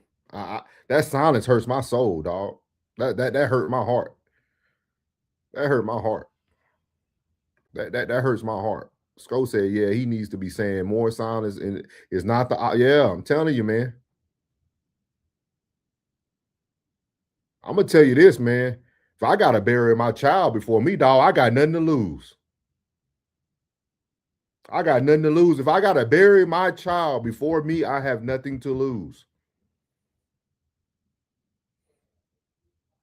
I got nothing to lose if I got to bury my child before me. If it ain't something medical, I got nothing to lose. I got nothing to lose, dog. I got nothing to lose, man. We'll be To Kill a Mockingbird over here. Mississippi burning. Like, got nothing to lose, man. Nothing to lose, man. Appreciate you, Too Tight. He said, good show, big dog. Y'all did your thing. Appreciate you, man. Appreciate you, dog. That get my fire burn. He said, I haven't heard one person say they were wrong except Rain and Plug. I haven't heard one person say they were wrong. Who was wrong? And what? And which one? Yeah, man. Hey, man, let's go, y'all. Yeah, I mean, it seemed like they would be more at the forefront, putting their foot, put your foot on their neck. Do something. He said in general.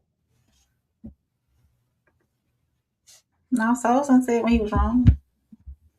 I've admitted when I'm wrong. We all have. I'm trying to see what he talking about, though. Yeah, what you talking about, Bridget, in reference to what? You know, you caught me in my middle of my emotional monologue. All right, like, for real, man. That just get me fired up, man. I mean, his father is present and obviously has been in his life. So why not be more in the face, in the forefront? Like some people are present, not present. Mm-hmm. Like my pastor used to say in the South, everything that's sound ain't sound. Like just because you present don't mean you present. Or you present and accounted for is what I need to know. Like, come on, y'all. We got to walk him down, man. Walk him down. He said, on my soul. I'm telling you, I know his coach. Like, oh, like, yeah, dog. Yeah, dog. Like, you will have to pull me out of Eddie Pope. They'll tell me to stay home. Hey, y'all got to keep him home. He's too erratic. This is not going to work out for this. Hey, I'm going to be on. Pick up my phone. Hey, like, bro. Today's day 27. Who y'all still ain't came up with nothing? What y'all doing? Because I'm gonna tell you this: 100 calls not a lot when I'm watching 400 niggas look at YouTube. 400,000 are watching YouTube. We cheering about 100 calls coming in. There's millions of people watching Nancy Grace. Think about that. Put that in perspective, dog. They're happy about 100 calls when there's millions of people watching a clip. We got to start putting life into perspective, bro. It ain't working. Yeah. It ain't working. We shouldn't be going harder than you going. Bridget said, what made me say that is, I think you said, I never seen men, so. Bridget, you need to come up on the panel. Yeah. Go said somebody possibly took your son's life and you're quiet. You too quiet, yeah. Yeah, man. He got that CCL now too. Hey, I'm telling y'all, man. Allegedly for content purposes, man. We played this, but yeah, man. I don't know, man. That's my thing, man. For the men, man, we got to do better. I've been saying that since our first series. We got to save the youth. The youth needs us. Like we got to do better, dog. Like I don't even know how they can't eat at you watching your wife trying to hold her tears back, talking about like why you ain't speaking first. We ask questions later. You got to speak first. Yeah. Speak first, bro. But they did. They put her at the forefront. And like Rain said, the other people don't got a man. You the only man in that room, dog. Yeah. Those other two mothers that stood up there. One was his mother and his sister. And I think the other one was just his mother and his grandmother, maybe. Yeah, the grandmother was she did her thing, man. Her speech. Matter of fact, we're gonna play the grandmother speech because she did her thing, dog. The way the grandmother talked is how I feel a father should be talking about their child. Like that grand, you know how they say you got a praying grandmother? Mm-hmm. That's what that young man had. Because he no longer with us, unfortunately. But matter of fact, this don't even show. It's about those cases too. It don't even show. It don't even show it on here. No, it doesn't. Okay. Mm. Oh, he said, I think I'm just waiting to use it. Genetics matter against you. I'm tripping right now. You good, McDowell? Hey, you good, McDowell? I like the conversation, man. I appreciate what you bring to the conversation, Richard, always. Penny said, the saying that the only one that will cry for you when you're gone is your mother is undefeated. Yeah. He said he needs to be the loudest in the room at all times right now. Yeah. Nigga, I'll be in there with all, I'll be every poster interview. I'm in a black hoodie, black pants, everything. I'm just looking different. Think about that nigga tripping. Yeah, I'm tripping. Like this, because y'all got to think about it. I know, you know, they were talking about like, you know, this is not easy, but they're traveling the world, man. They're traveling state to state. They're going from one conference to the next. Dog. We're talking about grieving. How can you grieve properly when you on the stage every day? You being a face every day, yeah. Like you got neither one of them has been able to grieve properly. Yeah, you got to pick a battle, man. You got to pick a battle. Yeah. You know, and right now it looks like mom's a little bit stronger than dad, and that's not how I want to fight. No. So I'm serious though. All BS aside, man. Like, can you tell who runs the household in that situation? I don't even want to go that deep. I ain't gonna get personal with him. Everybody handle emotions different. I'm not gonna go there. That was Rain. I'm not going there. I went there, y'all. My bad. I'm just saying I need him to get it and get right. Get right, yeah. Get right. Get some more fire up on her. Yeah. Like for real. Mm-hmm. So what you got for us, Rain? You got a closer for us tonight? I do. Make sure y'all tap in. I've been holding out on doing a little. You got it sitting in there. You got it. It's been sitting in there. I keep changing the date. I keep changing the time. Just giving a mother's perspective on these cases, or on especially Nolan Wells. But since these other cases have came across my timeline and have presented themselves, I might do another series based off that as well. I know we a lot of us content creators and news agencies have been talking about the facts and been talking about the underlying issues and us not getting any answers and whatnot. So just click your notifications, make sure they're on to all, because when I tend to get emotional a little bit when it comes to the children, because I'm a mother myself, so I'm trying to just muster that courage together to get up here and talk to y'all about it without getting too in my feelings. So y'all pray for me on that, because I'm gonna pray about it too. So I think that's why I'm kind of stalling, but yeah, just make sure y'all tap into my channel as well. Make sure y'all hit up the let me get the link to the Facebook page right quick, so they can tap in on Facebook. I got Soft Rain channel on this already right there on the screen, guys. Y'all make sure y'all tap in with her, so y'all can catch that when she does the story from a mother's perspective. So y'all make sure y'all catch her over there at Soft Rain at YouTube. And then on Sunday, she does do the weekly Radar with Rain, where she covers news. She pretty much does her hometown area and a lot of things that are going on. So y'all go check that out for sure. Yeah. You already put it in there. I put the Facebook page in there too. All right. Facebook page. So we appreciate everybody that pulled up tonight too. The number stays steady, so we know we got some eyes out there. Even though if you didn't say anything in the chat, we seen you watching, and we appreciate you being here. We appreciate all our regulars that were in the chat: Classic, Rigid, Penny, Muriel, everybody. Too Tight, I-90.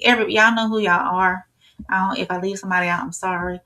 But tonight we asked difficult questions, right? We examined the interviews, the public statements, and the evidence that has been presented so far that we have access to. But after all that discussion, one truth still remains. We have plenty of assumptions, but still not enough evidence. Nolan was more than just a headline or a trending topic. He was a son, a friend, and a young man whose family deserves clear answers. And we should continue asking questions. We should challenge inconsistencies, but suspicion is not proof, repetition is not verification, and a theory is not a fact. We can demand answers without creating them. We can seek accountability without rushing to the judgment. And we can support Nolan's family while allowing the evidence to lead us to the truth. Until more facts are known, let us remain open-minded, compassionate for the families, and careful with our conclusions as well. If you are catching this on the rewatch, we were here for a long time, but if you make it to the end on the rewatch, make sure you hit that like button. Make sure you hit subscribe, and make sure you turn on your notifications. Make sure you share this with somebody. So this has been Same Soil, Different Roots, Town Hall number 2. For Souls and myself, Soft Rain, y'all have a good night, and we appreciate y'all. Yeah. Sometimes the loudest voices ain't the closest to the truth. Let's talk about it. Everybody got a theory, everybody got a side. Timeline getting longer while the answers try to hide. Every interview drops, everybody hit play, but another piece of the puzzle still drift away. Pressure on the family, pressure on the town. Everybody pointing fingers, everybody looking down. Facts don't move faster just because we want them to. Truth don't change colors when the spotlight's on you. Screens full of opinions, comments full of heat, but evidence walks slower than emotions in the street. Everybody chasing justice, everybody saying wait, but assumptions build a verdict before we know the fate. Questions remain, still looking through the smoke and the pain.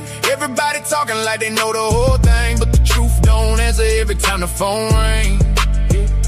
Questions remain, we searching through the storm and the rain. If we're really after justice, let the evidence lead, cause assumptions ain't the same as what we actually see. Yeah, one report says this, another says that. Everybody drawing lines from a photograph. Voices getting louder, certainty grows, but certainty ain't proof. Every investigator knows. Family wants closure, community wants peace. Everybody hoping one day all the questions cease. Until that day comes, let's keep our balance right. Facts over feelings when we're walking through the night. Truth don't need favorites, truth don't pick teams. Sometimes what we believe ain't the way it really seems, yeah. If the evidence changes, then our minds should too. The goal ain't to be right, the goal is finding what's true. No victory in division, no profit in the pain. Let's keep asking honest questions until the answers have a name. Questions remain, but we're still standing in the rain, searching every detail, every witness, every clue. Knowing every honest question brings us closer to the truth. The questions remain, we won't let assumptions reign until the facts come together. We'll keep the conversation real and let the evidence speak for itself. Same soil, yeah, different roots, one community.